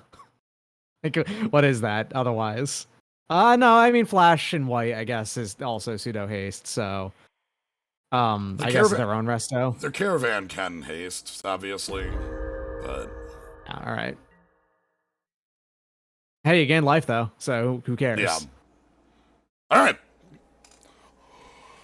That was a hard pod. That felt like a game I stressy. thought we were losing, but they like if they had any land drops after the sage, I think we did. But I think so. Yeah, you went down to 1 here. Yeah. Like, if they had any more damage, you would have died. Yeah. You extremely snatched victory from the jaws of defeat there. I'll take that. Who's maybe Ambusher as an actual way to ambush?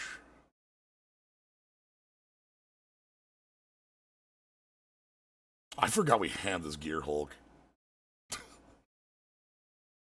Do we have any extra fight spells? Titanic Brawl?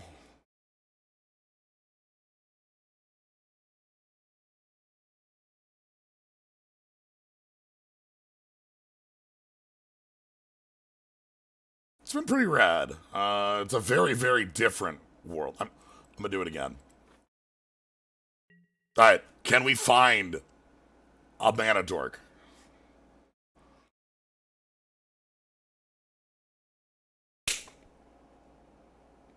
Derogatory speaker on 1. Let's go. With Wildborn Preserver as a trick.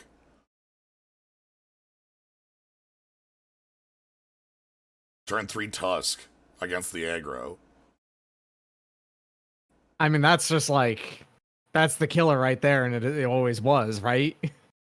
Oh shit. Oh no. They're also accelerating. Okay.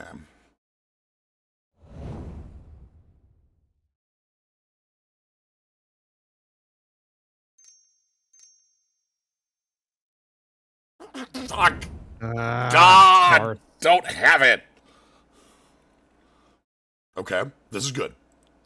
No, they're putting it on. Okay, all right. They're not putting it on the aspirant itself. That means the aspirant is more fragile to like your fight spells and stuff. Well, also, like, Wildborn Preserver might be able to catch it. Yeah.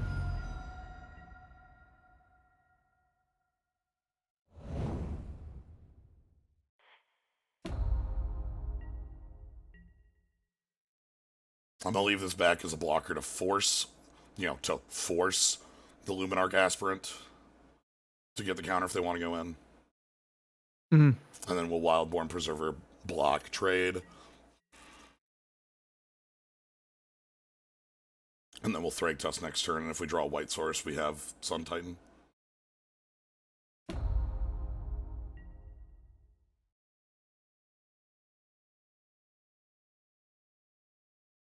Okay, so they've got mana backup, and they do have 3 cards in hand. They could have something that that backs this up, but we'll see what they have. We gotta force it though, because like this is too powerful a card to not try to. Whoa! Hey, good shit. There we go. And now I'm going to be a little bit clear here. I think I might be wrong, but I'm pretty sure turn 3 Thrag Tusk is better than a slightly beefier than Absence Pilgrim, right? A little bit. A little bit. A little bit. They could go land Elspeth Conquers Death, but like even then we get a 3/3, so shrug. Mm-hmm. Okay, that's a little better. That's pretty good, actually. That's actually a little better. Ooh. That's bad. That's not great. Those ooze. Okay. That's really good. Oh, all right. That's the best. That's one of your best cards as you could have drawn here. Oh my god. Every mode, please.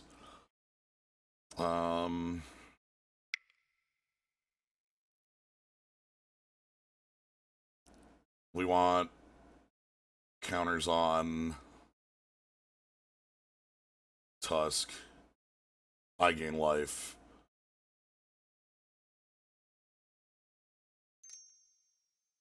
Fights break out. This card rules. Description of Abundance has some modality to it. It's good. No attack. I'd rather have the 7/5 than offer the trade. I think their hand has some biggies still. I think they're gonna throw down a Titan. Fuck me. Vorinclex Monstrous Raider. Well, I'm glad I've got a 7/5. Fuck. Oh. Vivian. No, Vivian's not good enough. Yeah, Vivian comes into play with half loyalty, doesn't she? Because of Vorinclex. So. Well, let's just blow up their back. Like, let's start cutting them off land. And having a Death Toucher is also, good. It allows me to attack pretty freely here. I can't level up Tree Speaker.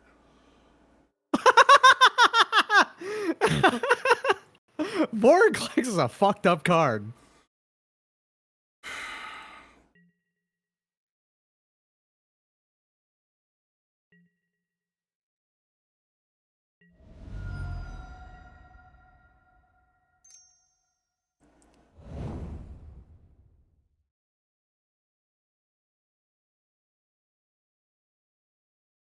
Alright.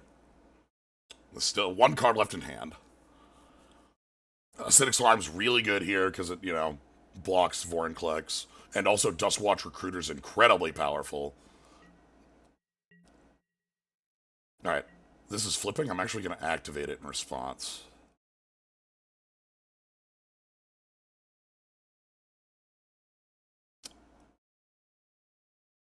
Night Pack Ambusher, huh? Survival and Birthing Pod were in the top 3 as well. Yeah. Yes, pretty good.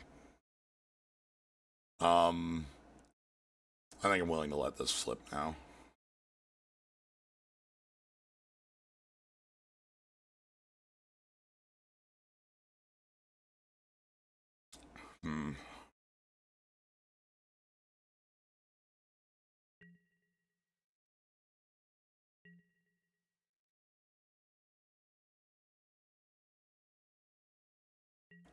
They'll trade? No?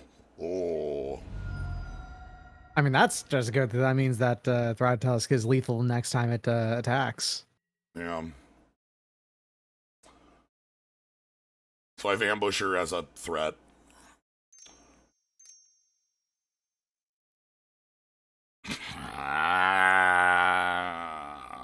Okay, Sun Titan sucks. It's a 6/6, which is not actually bad, but this gets really big really fast. Oh, shit. That's currently a 5/5, right? Like, No. I mean, it's 4/4, but no, it's oh, right, Vorinclex. Yeah. Everything they do is way worse than you think. Vorinclex breaks a lot. Vorinclex is a card that really messes with a whole lot of mechanics of the game. It's a very powerful card in a weird design space that doesn't normally exist.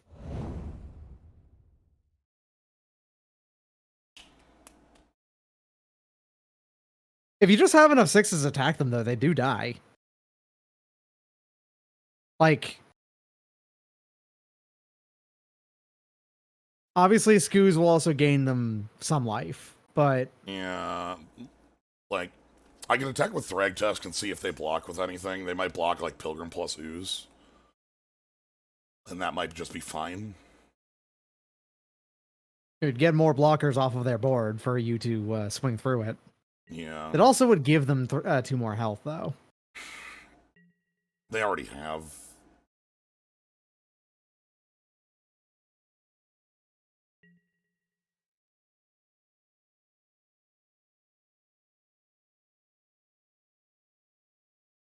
Okay, they're giving you the chance to They're kill giving Skoos. me It becomes a killing 7/7. Skoos? Yeah, it becomes a 7/7. It won't survive this. They're giving me killing Skoos. I will take this. I need Skoos dead because I want to be able to play my cards in hand. It become a 6/6 because Wait. they don't have enough green activations. Yeah, they can't make it an 8/8. If they had 3 green, they can Yeah. make it an 8/8 and like beat me. They can activate it twice here, and then they get to save their Ooze token. Which like is, But they don't get to save their scavenging ooze from everything visually I can see. This is actually the best possible result for you, honestly. Yeah, annoying that the Ooze lives, but like it's just another 3/3. And you're getting a 3/3 out of this anyway.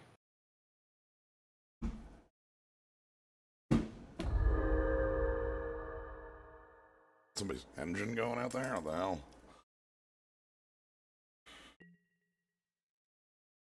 I'm gonna hold the Titan. Now Titan has the chance to actually do anything if we end up losing Like, something. all I have to do is sit here and just like let Night Pack Howler make tokens for a while, and then we win the game. So I'm just gonna do that for a while until we win the game.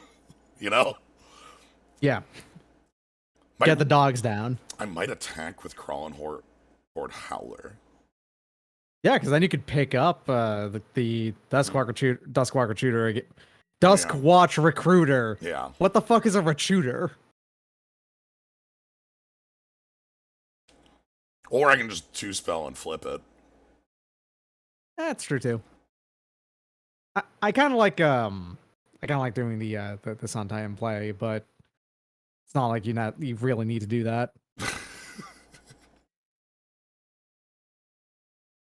I mean, they'll probably just block with Vorinclex, right? Like, but they might be scared to do that.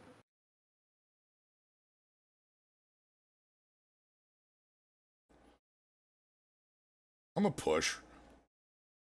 It is up to you to do something here, right? Like they get one free kill here, but Yeah.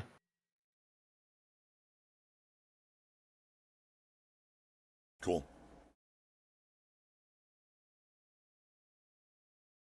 Easy.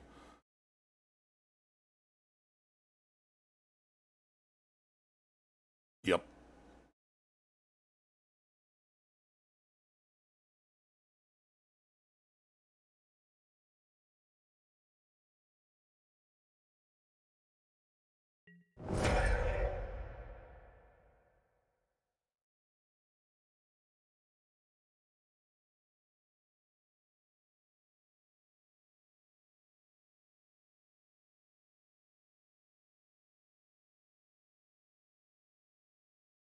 Pellet Collector doesn't matter.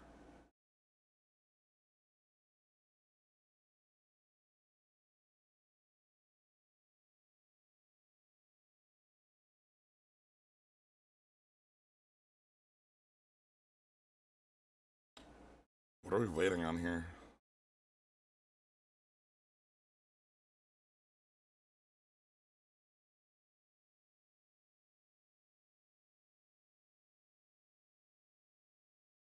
They didn't say that they disconnected. Maybe they had just made pizzas here. Yeah. I don't know.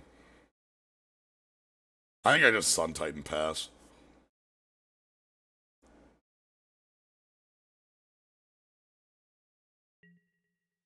Yeah, I'm gonna Sun Titan pass.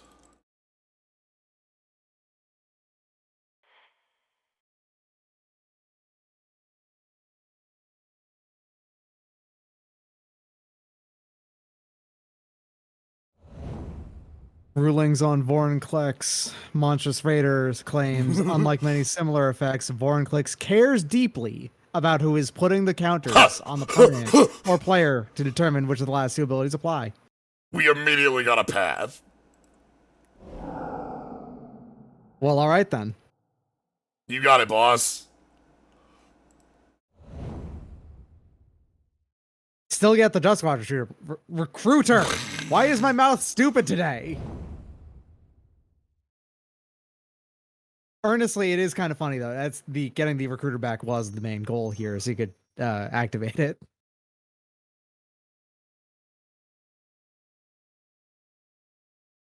Make a wolf. Whenever you attack, put 2 counters on target attacking creature. Okay. Does this Saga? Hmm? No, it's an activation, right? You pay the mana to level up. Right, but so this doesn't. No, but like, because like level up right here uses counters. Oh, I, right. I don't think these use counters.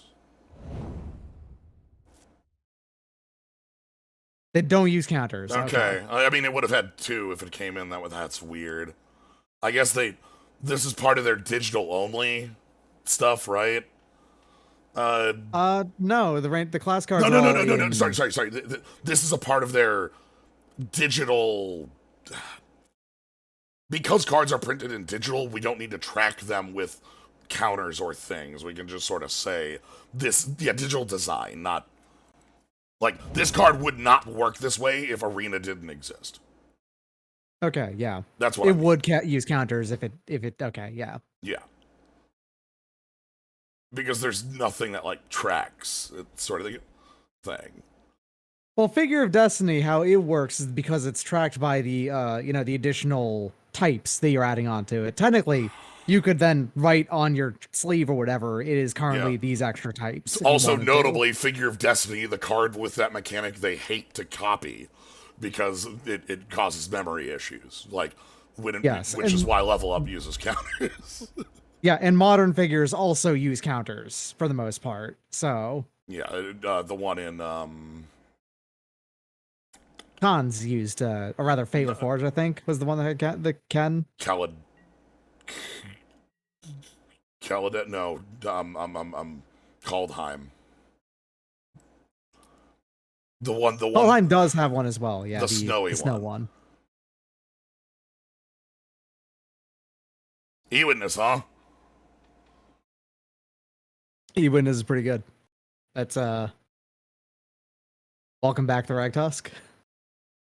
Welcome back. Fight spell. Fight my acidic slime on your Vorinclex. Oh yeah, that's right. Oh, And then you just go ahead and just sneak on through and just kill your opponent afterwards. yeah, so. they're just dead. I don't give a shit.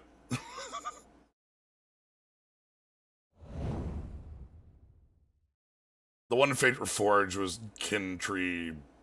Kintree something exemplar or something like that.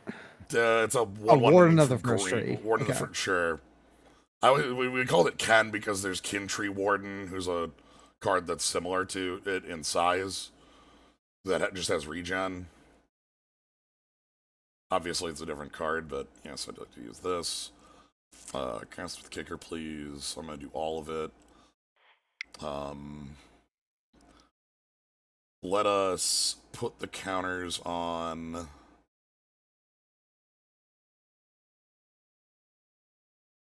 Well, this is going to only put one counter I know. on a creature, so. Nightpack Ambusher. Target me. Acidic Slime fights your Vorinclex.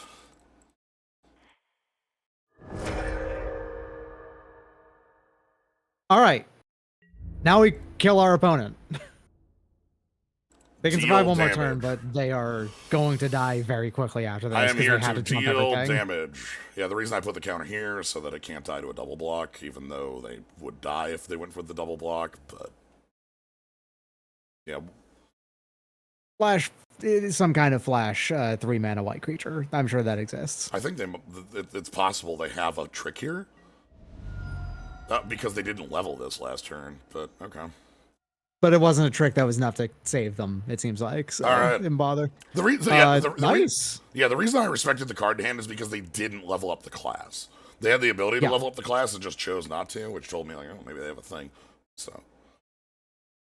Anyway, I'm actually quite surprised that that was a 2-0. I feel like that you should have had a harder time with that opponent. That was aspirant on 2 both games. And you beat both times. Yeah, so I feel pretty good about that outcome. That card's an ass kicker, and we don't have real removal. This deck's fun. Like, yeah, I really like it. Mono green. We don't have the level of recursion that, like, if this were true Rexer. Yeah, it's not a true Rexer deck at all. But it is a deck with a lot of recursion to it. We have Genesis. We have Survival Genesis, cards that have definitely been in our hand ever. I mean, hey, being completely fair here, Birthing Pod is kind of Survival Genesis in and of itself, too, you know? Yeah, and Pod has been like. Yeah. This deck does have Noble Hierarch, a card that has been in our hand ever. Yeah. We're not playing our first pick? What was your first pick? I picked a Tundra. Oh, right, yeah. I thought pack 1 was like, yeah, let's pick the land. I picked 4 blue cards, and then blue died. And blue didn't just, like, it wasn't like, for those who didn't see the draft, it wasn't like, oh, dang, there's not a lot of good blue here. This is a 3-color cube, and blue fucking died. Like, there was not only no good blue, there was also no bad blue either. Yeah. Meanwhile, green just kept on showing up. Like, people they literally saw that there was both Survival of the Fittest and Genesis back to back, and they passed both of them. Oh shit. Holy fuck. Is this a good starting hand? Holy fuck. Hold on, everybody. Alright, what am I leading with?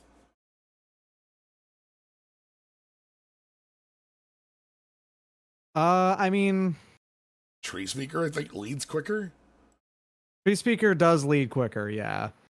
You're not attacking with... Even if you played Noble Hierarch too, you wouldn't be attacking with anything until like turn 3 anyway, so... I think that, yeah, Tree Speaker is the faster start. Control. Do we have Hell Control? Okay, Nice. this is a situation where they bolted the birds. They bolted the basically. bird. That's actually a really powerful removal spell to spend there too. So, I'm gonna. Thankfully, we do have ways to get it back. So Yeah, we have a ton of ways to kill that. I'm a yeah. I'm a Dust Watch Recruiter in case they can't play a 3. Mhm. Because if they can't play a 3, we get to attack for biggies. Forest Island, they are playing 3-color, I think. They got moves. They don't play. Yeah, they played the white already. They played 3 blue lands, and that is that's a duel. So you don't play the duels unless I'm you dumb. got a reason to. I'm very dumb. It's fine.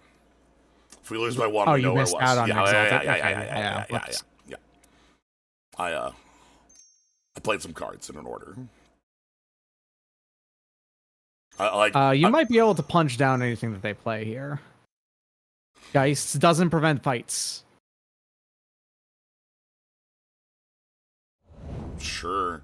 Oh, this is gonna rule. They might. Okay, no, they didn't choose Noble Hierarch, which I would have considered doing. Nice cycle.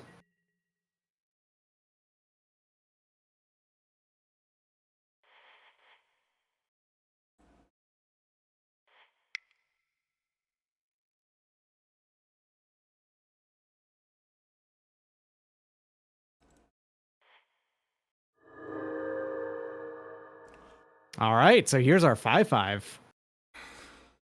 Tax the 6/6. It's backed up by. Lots of cards in hand Please that play- can do moves. It's backed up by please play 2 spells. Actually, we prefer the smaller guy at the moment. Yeah. Come on. All right, they've played a land type of all 3 Yeah. land types now too. They're full 3-color. Yeah.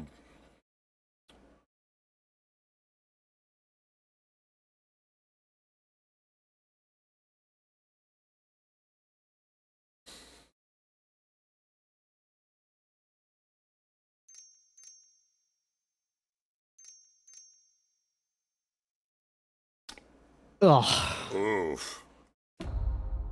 Okay. This is the instant Teferi. Okay. Sure, don't use it. What was that? Buddy, you can. They might not understand that they can activate Teferi twice. Like they might think that you can only activate once on a turn cycle. Anyway. It's understandable to have never played with Yeah. Mythic Blue Instant Teferi who can act every turn, including your opponents. This is gonna cost them. It sure is. They're just gonna lose it. Yeah. They could have had a They Teferi played still in a, play. They went ahead and played a very expensive loot that was down one card. Good work, buddy. Pod the Hierarch? They didn't phase our. They didn't plus Teferi on their own turn. Yeah. So it was on 3 on ours. So if they phased our guy, it didn't do anything. Yeah, it would have had the same result as it dying. I think that's just that they don't understand. It's not immediately obvious how Teferi works, for what it's worth. You may activate it on your own turn, on other people's turns. That doesn't inherently imply to you that this means that Teferi gets to act on every turn.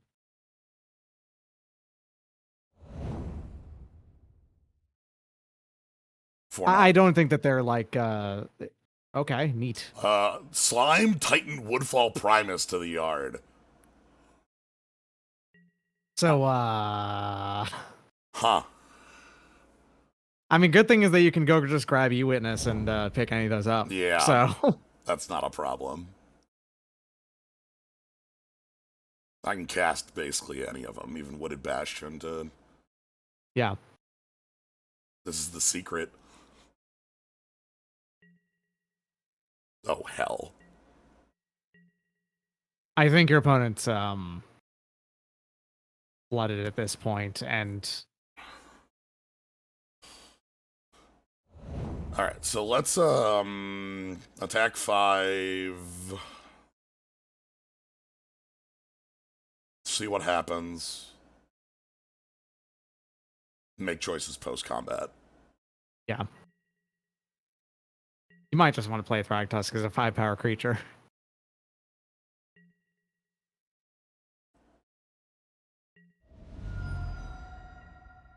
Nah, we're activating Hell Dude protocols.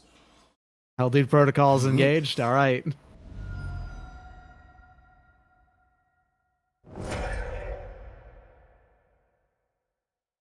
Ain't nothing wrong with being a Hell Dude. How do you react to this? It's kind of you kind of can't, right? Like even if they were retaining priority there, the only way that they'd really be able to mess with you is then like flash an Aven Mind Sensor. I'm willing to bet Aven Mind Sensor is in this cube, right? Like it has to, right? Could be, yeah. What do I want here? I feel like there might be just holding up a counter spell, which is part of why I'm just sort of like sitting on cards.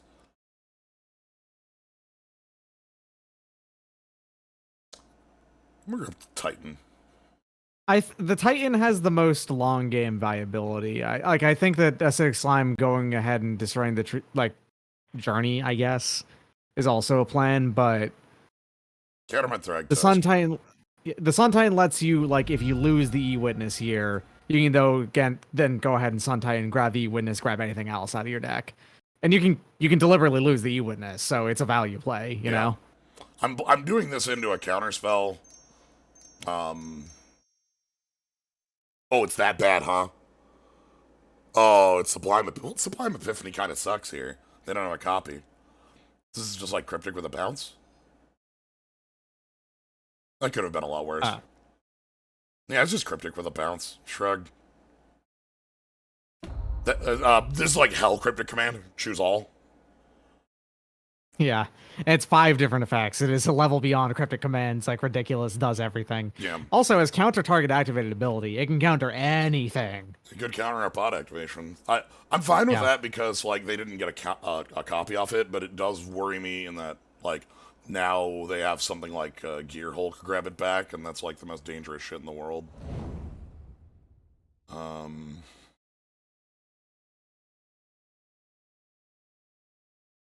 Now we have Recruiter like on super mode, and that's good. Yeah, Recruiter's ability is not only it's not a tap. You can play activate more than once in the moment after you play it. It's very powerful. Yeah. I'm gonna lead Sun Titan though if they're gonna tap out. And it looks like they're tapping. Yeah, they're very tapping out. Oh, that's okay. We're just gonna go and E-Witness it back. Yeah. Who cares? So we need our E-Witness dead to be able to do that, but That's fair. Well, I guess you can't kill your E-Witness with Jace on the board because well.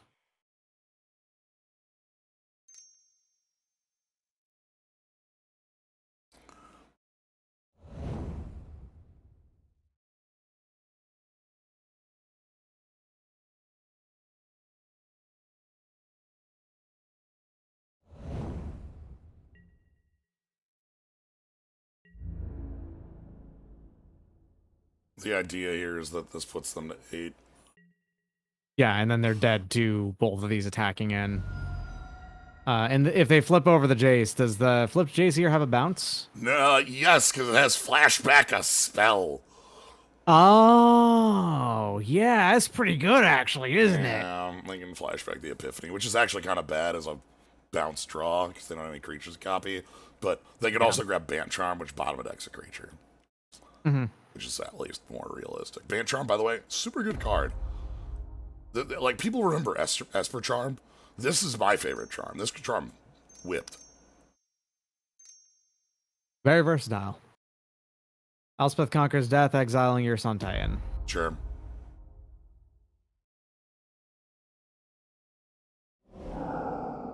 Jace. They still don't have any creatures on board, so they are going to just take 1 instead, huh?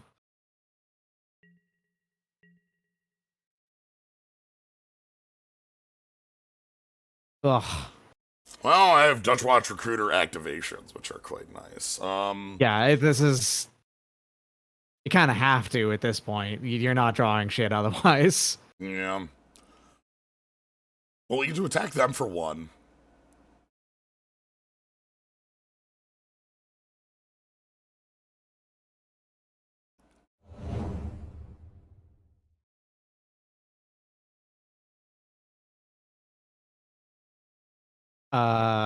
Rex Sage, or what is that other one? Orin Head. That's the Fuse, That's the right? use, yeah. Rexage I can play and kill Elspeth Conquers Death. You the Zuntime back, right? No, that's not how No, that that's card. right. It's on the last effect. Right. Never mind. Elspeth Conquers Death gives them back to Fury. Or Resto. They have a Resto down there. Those are both, like, real.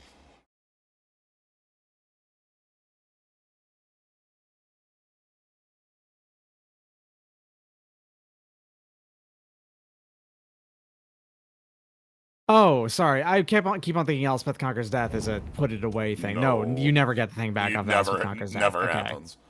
That's why it costs All right. 5. Mm.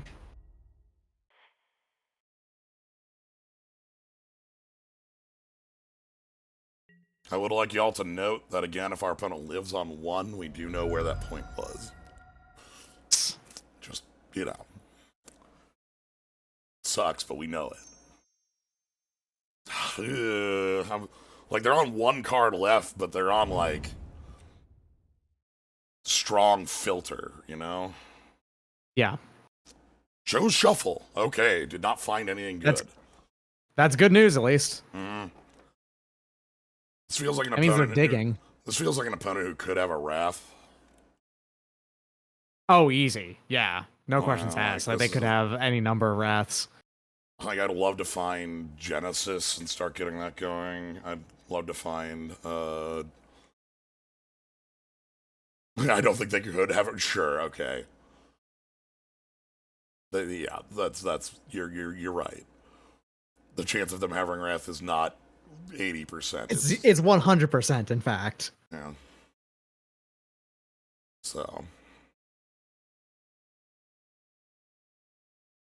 Elspeth built a wooded bastion. It's right here. Taps for double white.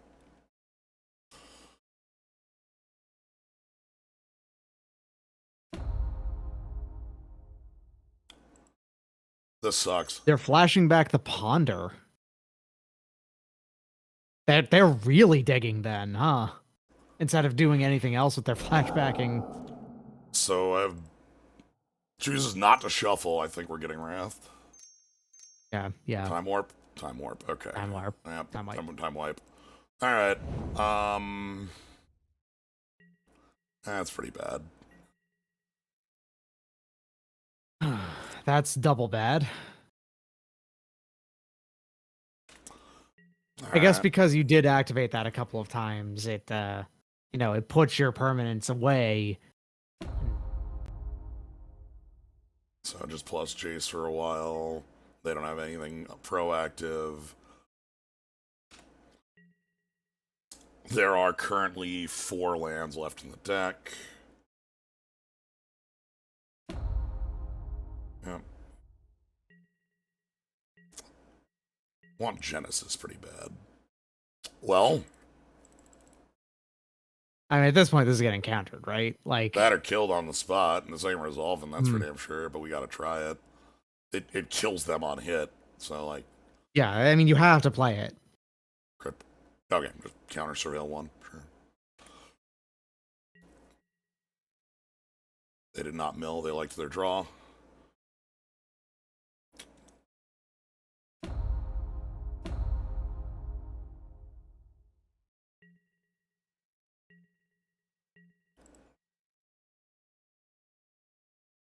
Few turns late. But it's a good thing to keep in the pocket. Yeah. I'm not going to deploy it this turn. I might deploy it next. I'm going to deploy when Jace is threatening an ult.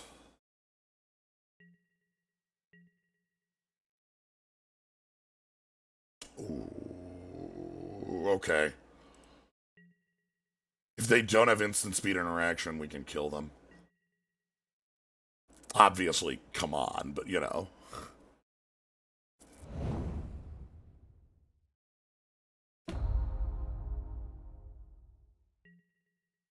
So while Born Preserver comes in, Resto Angel chooses to not flicker it. You get to plump it like by +10, +10 or some shit. And then kill Not them. 10, but yeah.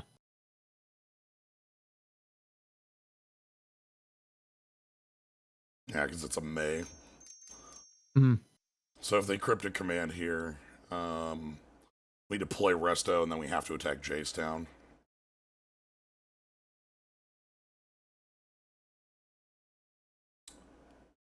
This looks suspiciously like cryptic command to me. This looks corporate wants you to point out the difference between these two pictures. Yeah. Opponent seems to have a couple cryptic commands in their deck.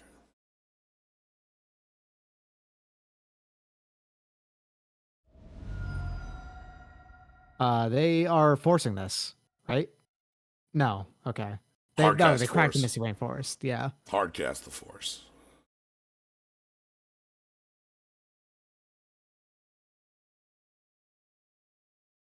Or did they go grab that so they can cryptic this proper? Mystic Genesis. All right. Check that. Rate of Yep. 4/4. Regular Genesis. Genesis. Genesis must You forced fight them to Genesis. tap out. So, Genesis is actually a possible way to get out of this. All right. Yeah, we're milling next turn. Like, we don't have a deck left. Oh, right. Yeah. Never mind then. Jace Emblem is minus... Oh, -9. Sorry. I thought that was -8. I'll be real with you. I don't think I've ever seen Jace ult. Yeah. That's not an ult I, remember. Alright, That is what they're going for winning this game, though.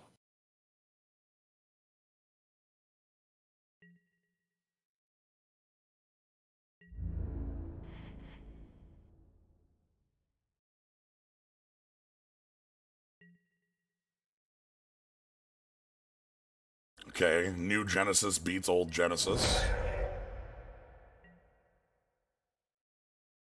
You had Genesis and then Return of Genesis right there, but unfortunately they both lost to Biogenesis.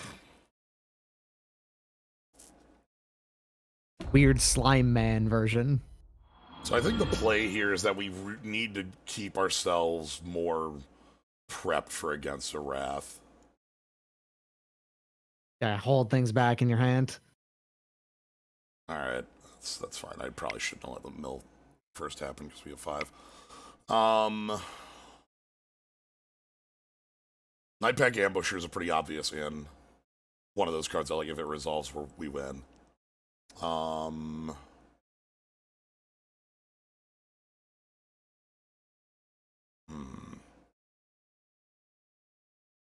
Song is also pretty good here.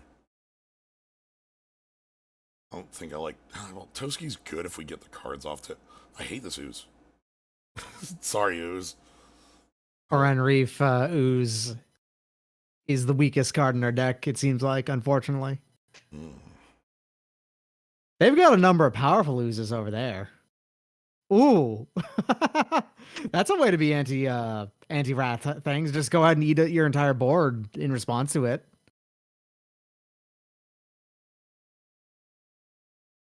And hey, they can only if they're drawing a bunch of cards, if you just fuck them up with your own. This should rule. This is a very spicy response, and I think that means it's the correct one. There's no way they'll see it coming. Not even close. You kidding? Like, oh, what's their decision to go ahead and play against my plan? They included Altar of Dementia so that they can mill us because we don't have a way to kill them quickly. Yeah. Just mill them back. This is Derogatory Speaker on 1 and Birthing Pod on 3. Or actually, Gearhulk on 3? Yeah. Well, no, not unless you draw an untapped land.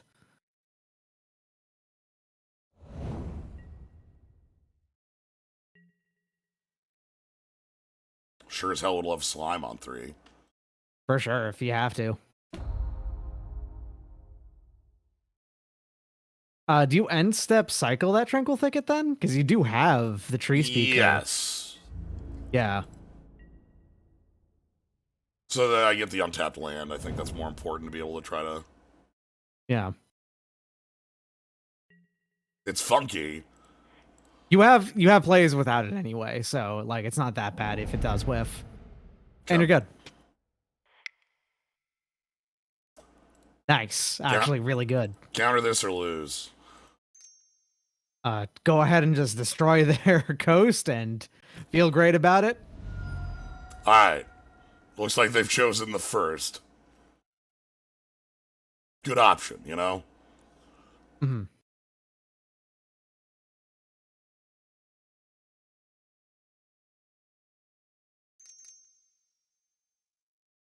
Rematch. Oh, that's best muscle result for us. Uh-oh. Alright. Oh, buddy, that doesn't get rid of acidic slime. Okay. It does give them a turn though to like probably draw another island and then trip. Yeah, and then they'll have a okay. They probably have like a cancel or something in their hand now, and they'll actually counter the acidic slime. Mm-hmm. Maybe they'll kill my tree speaker.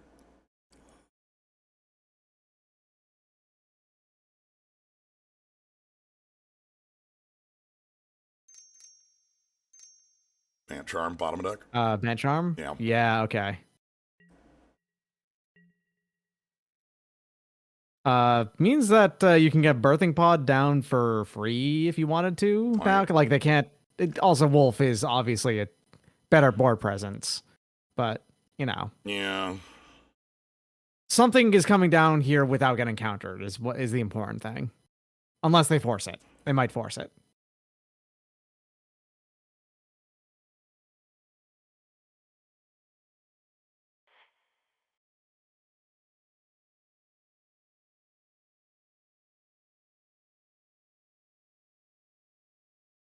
Especially having Wildborn Preserver, this card's very powerful for us. Mm-hmm. I can just tap out for the Preserver. It's a very Wrath like resistant board in that sure you lose everything, but it's only 2 creatures and you're still building a board the whole time.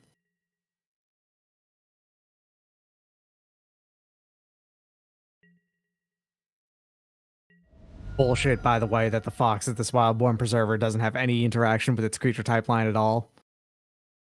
I like this. Because now I just make 2/2s. Mm-hmm. I can end step Preserver. If they counter it, we slime on the untap.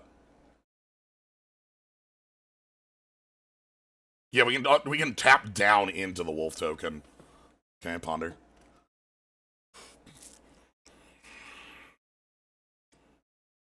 Their main step pondering, so they're looking for something. I think they're probably down land, so they're looking to dig out of that. They missed a land drop last turn. Yeah.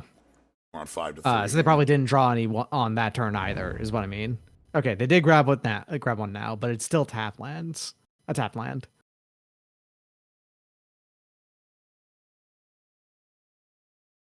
I'm just gonna kill their white source. Yeah. They don't have a They can't Wrath on one white source. Yep.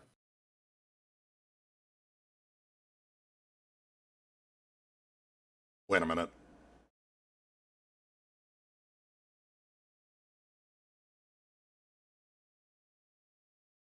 One off lethal. Okay. Was counting Gearhulk play here. Yeah. I would have 9, put them on 1, but then they'd be able to untap Wrath, and like that's the last thing I want them to be able to do, so. Slower and steadier here. So yeah, they would have to play Mystic Gate, Supreme Verdict. And they did not show us Supreme Verdict. They showed us Time Wipe. So. And then I'd also get to play a Thragtusk into that. like into the tapped out board. So Hmm. basically, I feel completely safe with this move.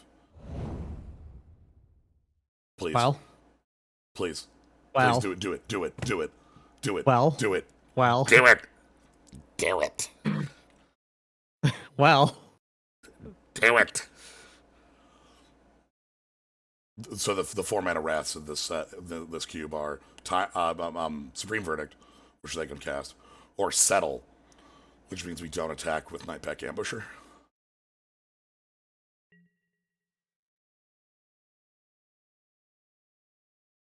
So I attack with everybody but Nightpack Ambusher.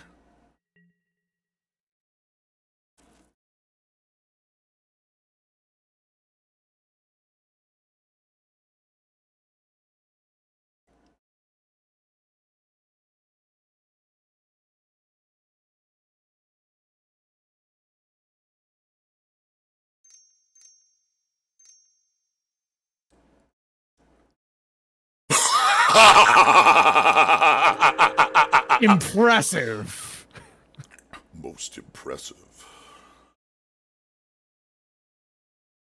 Gain 4 life, draw a card.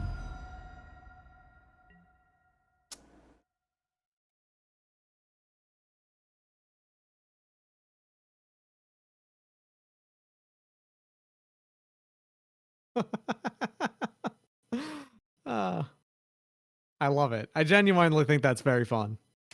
Putting down Thragtusk so that they can't win through Or through a wrath at this point. a Yeah. true wrath, yes.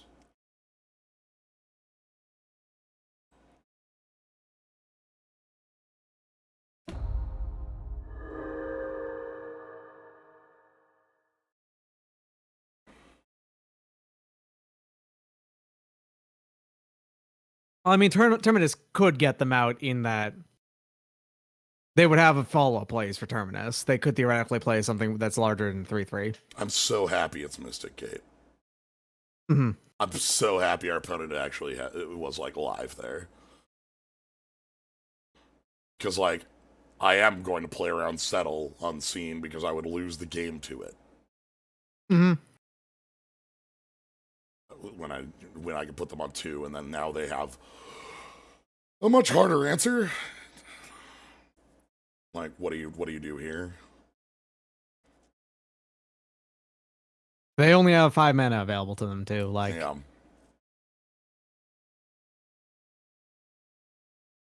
I can pod for game 3. Okay.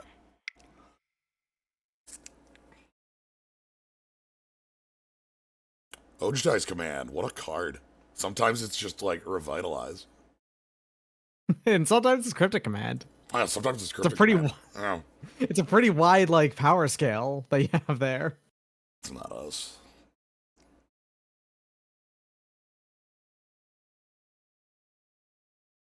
Final game. Let's do it. This game is pretty fun. Yeah. It seems like this has been like a bunch of fun games like in a row here. The altar is here. I'm on the draw. I'm gonna keep this. Hell yeah. Also, Rex Age is actually powerful against our opponent. Yeah, here, our so, opponent's shown like, a lot of. Same with Slime. Cool. Mm-hmm. Okay, so sleight of hand. They have a really strong deck, by the way. Just as a just I really like the setup they have going. Oh, sweet. Yep.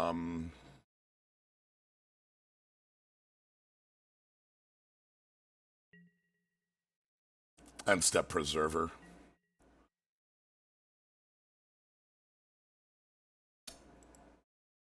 Sure, they have a fetch. I was gonna say I like end step brainstorm, but like it's like that's actually a kind of bad play a lot of the time. But like when you have a fetch, that you don't care. That's actually fine. Yeah, that means that you just get rid of the worst 2 cards in your hand. Yeah, usually turn it into a functional draw 3. if you don't have a shuffle effect, you want to hold on to it so that you can like better make use of like diving deeper. Mm-hmm.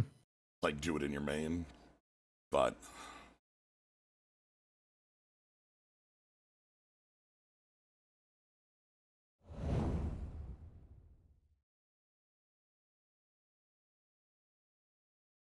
This is a slightly better use of your total mana to get more power onto the board, right? To do Correct. this in this path. They're likely countering this, but we want to go this route anyway. And They did. noteworthy, that's like one of our They put least Mystic important Sanctuary cards, so. in the yard. Okay. Interesting. Their hand must be a so little they don't mana have another heavy. island. Or their hand is like 2 mana heavy. Okay, yeah. One of those two.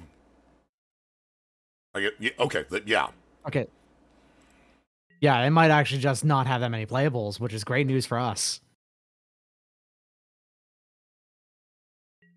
And step ambusher on their turn.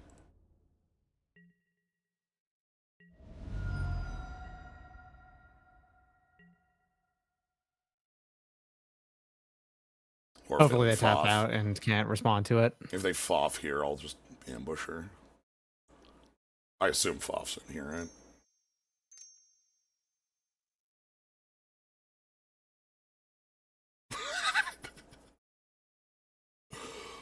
Behold, friend, we are upgrading our dog. By the way, ain't that some desperation?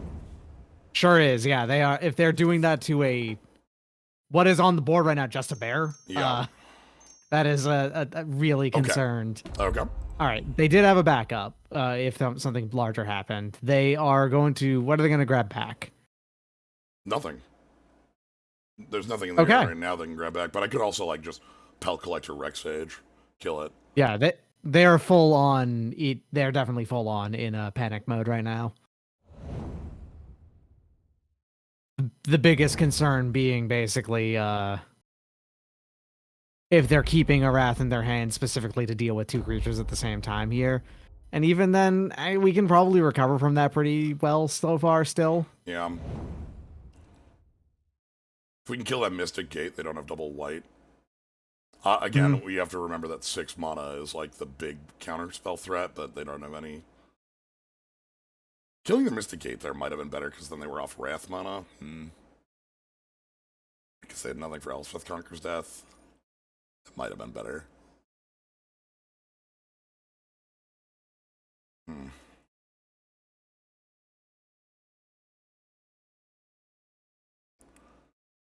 Yeah, I absolutely don't want them casting Sublime Epiphany. Even if it's like counterbounce. Sure. Ugh, okay. Okay.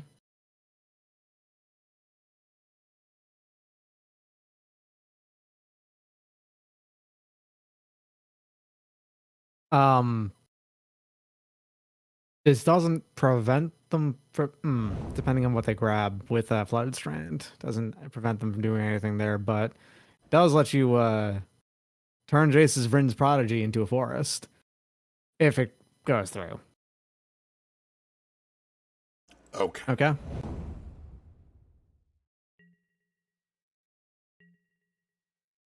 Importantly, we have shown them our power now. You cannot stop us this time.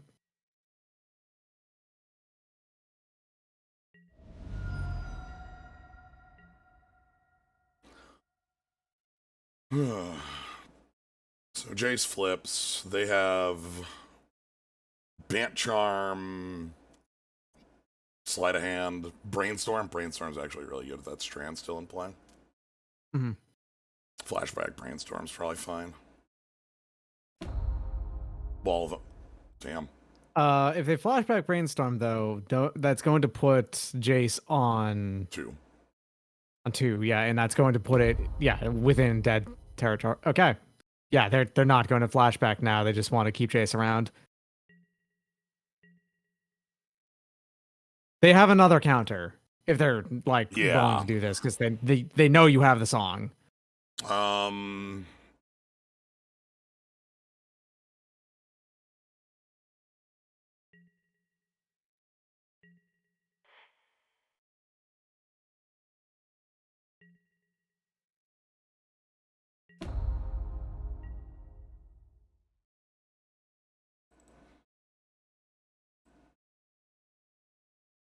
So the idea of doing that post-combat, even after attacking Jace, is that if they have Sublime, the counterbounce, like they would bounce the Pelt Collector and like keep Chase more alive.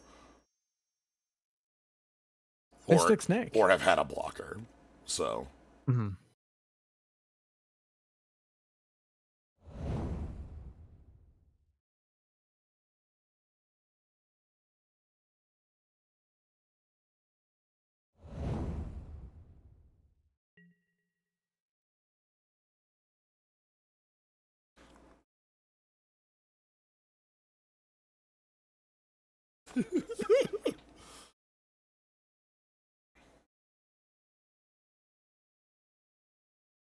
Very impressed with the sheer bullheaded, like being able to sneak things through anyway through their huge counter suite.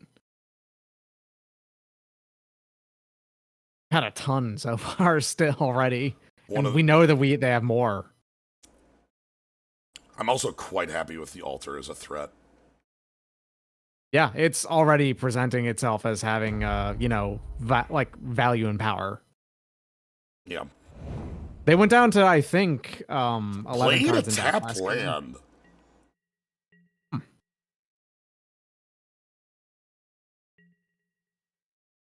As they want the mana, then. Like.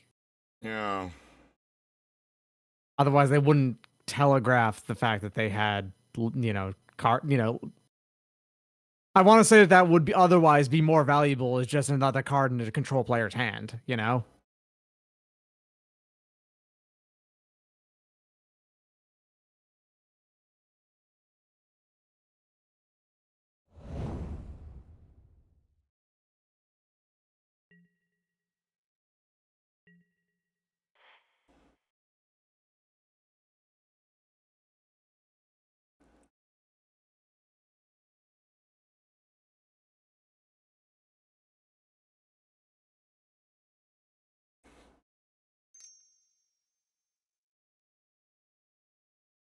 Advertise command, Gripping Wall of Omens for draw 2, great. Holy shit. Oh, there's modes on Advertise command. They are modes on Ojatai's command. Oh. That card has moves. text on it.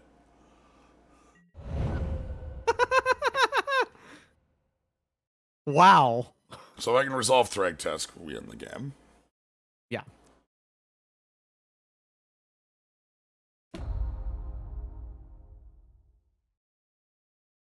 I don't know how we resolve Thragtusk, but I don't think there's any world in which you successfully resolve Thragtusk at this point, but I mean, every card that you like get them to eat up that is a counter that they have is one less thing that they can use to counter Thragtusk. So,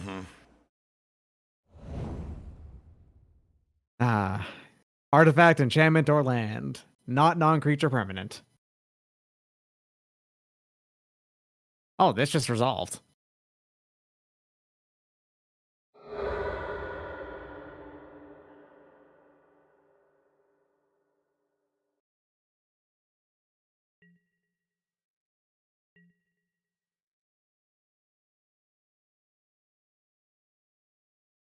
Huh.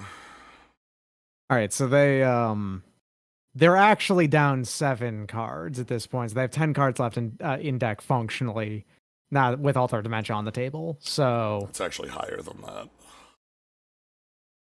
Pelt Collector gets counters whenever a creature dies that's bigger than it.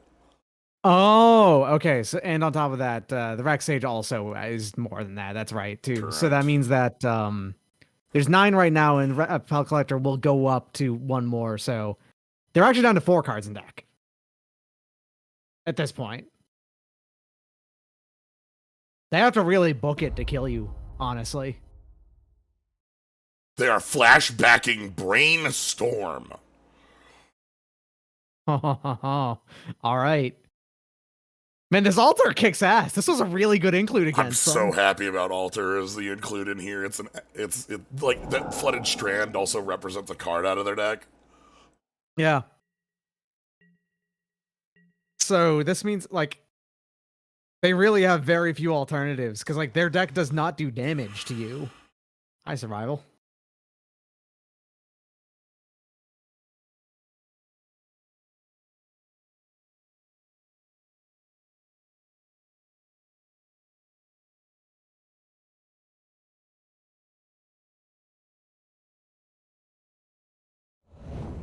I would say that can't resolve. They lose to that.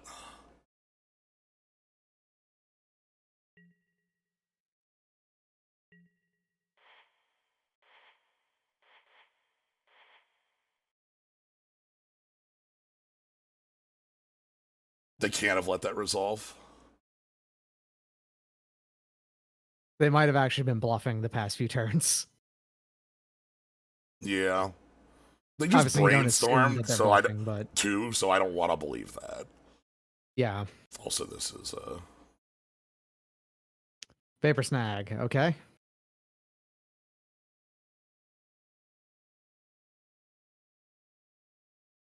This is still 6 power coming at them. And they have only 2 blockers. Well, 6 power is coming at Jace.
Survival being on the board here, and Genesis being in our deck, among other things, presents a whole lot of non-interactable on their side ways of force proper. like Okay. working with what we have available to us.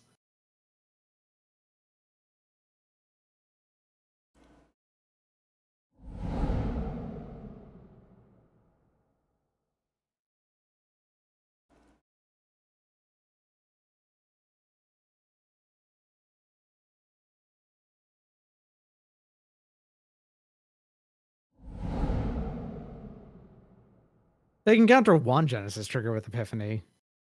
2 if they then flash it back with Jace.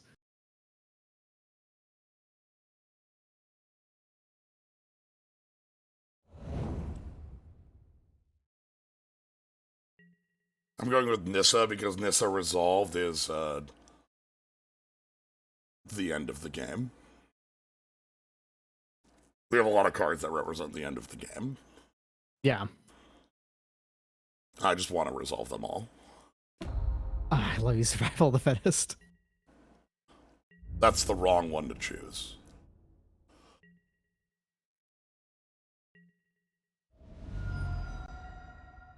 Also attacking, huh? I guess they actually see that they're probably not going. They're not going to be able to mill you, so your life total has to go down to Yeah. lose. Whereas they have multiple different ways that they can lose at this point.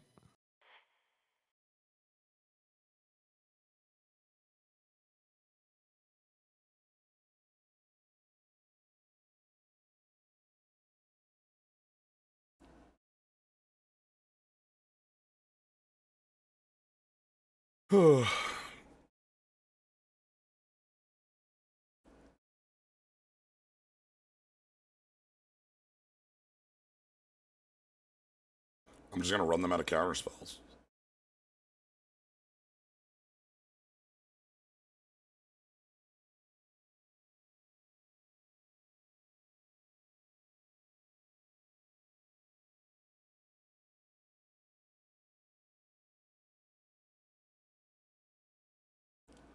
Here's Epiphany.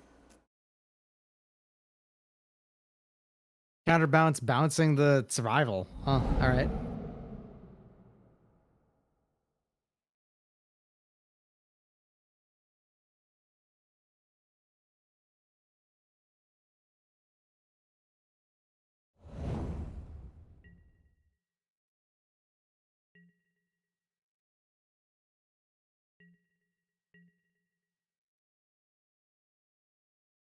Glad Epiphany's used.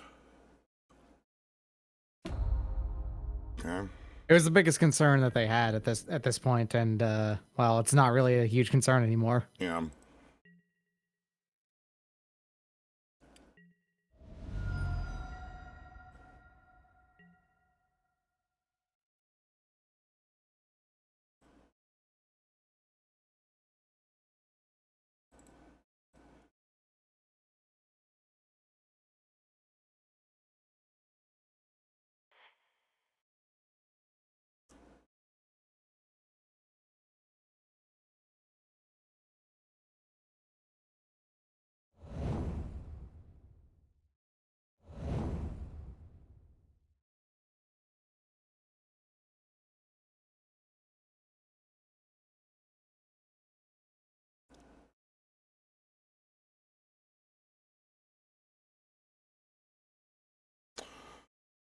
I want them to spend a counterspell on this right now.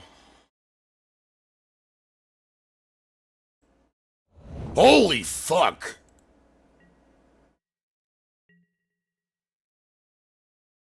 Did they just Counter target artifact or Target enchantment players- and shuffle 3 cards in. they gave themselves 3 more cards? No, into they their got rid of deck? our Genesis. Oh, okay, yeah. Incredible. So they've got a flashback with Jace if they want it.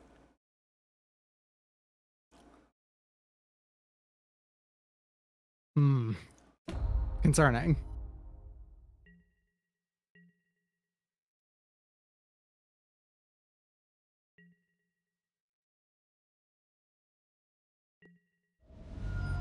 Four cards in hand.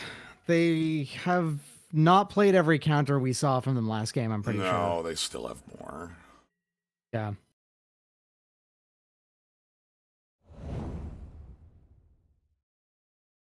Slam it.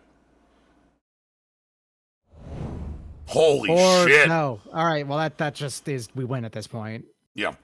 Because you just sack Thragtusk, sack Rexage, sack the Thragtusk token, you win. All right, so they're out of counters and they have no way to win at this point. Whew. Them reaching the point with you actually running them out of counters is impressive. They had a ton.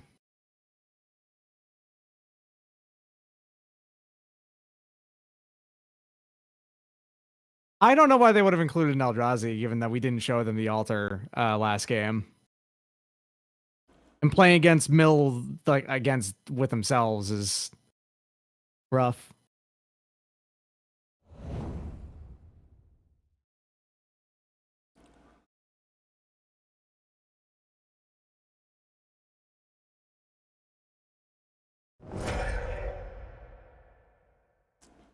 There it goes.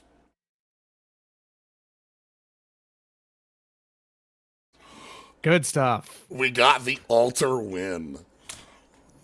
We ran them out of counterspells.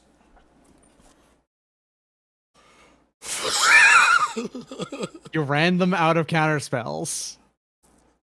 I That deck can't whipped. I can't believe they had a counterspell that also shuffled our Genesis away. Like I actually figured what they would have done with that is that they Shuffle would have 3 of their shuffled own. cards from their of theirs into their deck.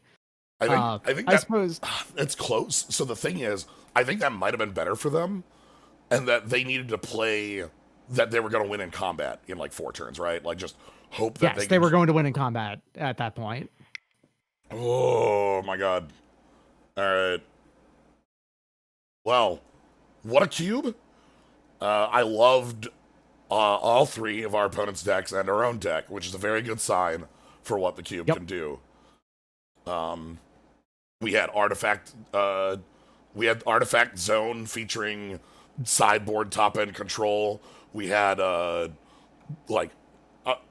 aggressive white like proliferate style things, and then we had hell control, which Yep. that was a fun match. You defeated Hell Control with one of the valuable ways to defeat Hell Control, which was just infinite value by the end there too. Um, Infinite value, which is the way you defeated their counters. However, you also defeated the player with Altar of Dementia, which is great. Yeah, nothing tops the power of just like, and whoop, it's altar of freaking dementia. What a cool ass card. You think who is going to be milled? However, you want to see an illusion, but it won't work. It's too stupid. Excellent. All right. Anyway, with that, that's going to be it. Thank you a bunch, Doc, for jumping in. Hey, no worries. I'm glad to have emanated, survival of fittest into this deck. It's true, and it showed up, and Genesis got to do a thing. Yeah, you got Survival Genesis to work and be valuable. Yeah. So yeah. Thanks for joining. Thanks everybody for joining for this. You want to catch more? You can always follow, sub, eat the cool skulls and slimes. Tomorrow, more Slay the Spire mods going on. Thursday is our third day of Barkley, Shut Up and Jam Gaiden. We are near the end, which I guess is sort of matches one of the things you got going on, huh? We got eternity in common. I'm now. I was cursed to do Blue Dragon as a 100% playthrough. I need to do everything, every bit of optional side content in Blue Dragon. It's not platinum the game or anything like that. I'm not getting every cheapo. However, it turns out I'm going to go ahead and so far I'm actually a Blue Dragon liker. I'm a Blue Dragon defender right now. Now you're talking to a person who effectively 100% of the game at some point in the past. I've played that game to death. No, I don't have to find all the nothings. I'm pretty sure. I just need to do. I think the only thing that's like I have to track down everything is I have to do all of the chests that are in the blue cubes. Yeah, I think you need enough nothings to get the last bits. Like you have to have a threshold of nothings. All right. But I have been rubbing my face against every surface and touching all of it though. So yeah. Blue Dragon and Barkley both share holy shit that was sang by the guy from Deep Purple. Yes. So, but yeah, and then Sunday I've been doing weird and unfortunate things are happening. So if you want to see any of those, check them out. Here you can follow Doc over at sword.zone. Yeah, if you want to. Yeah. Anyway, that's gonna be it. Thank you all for joining. Have a good night, everybody.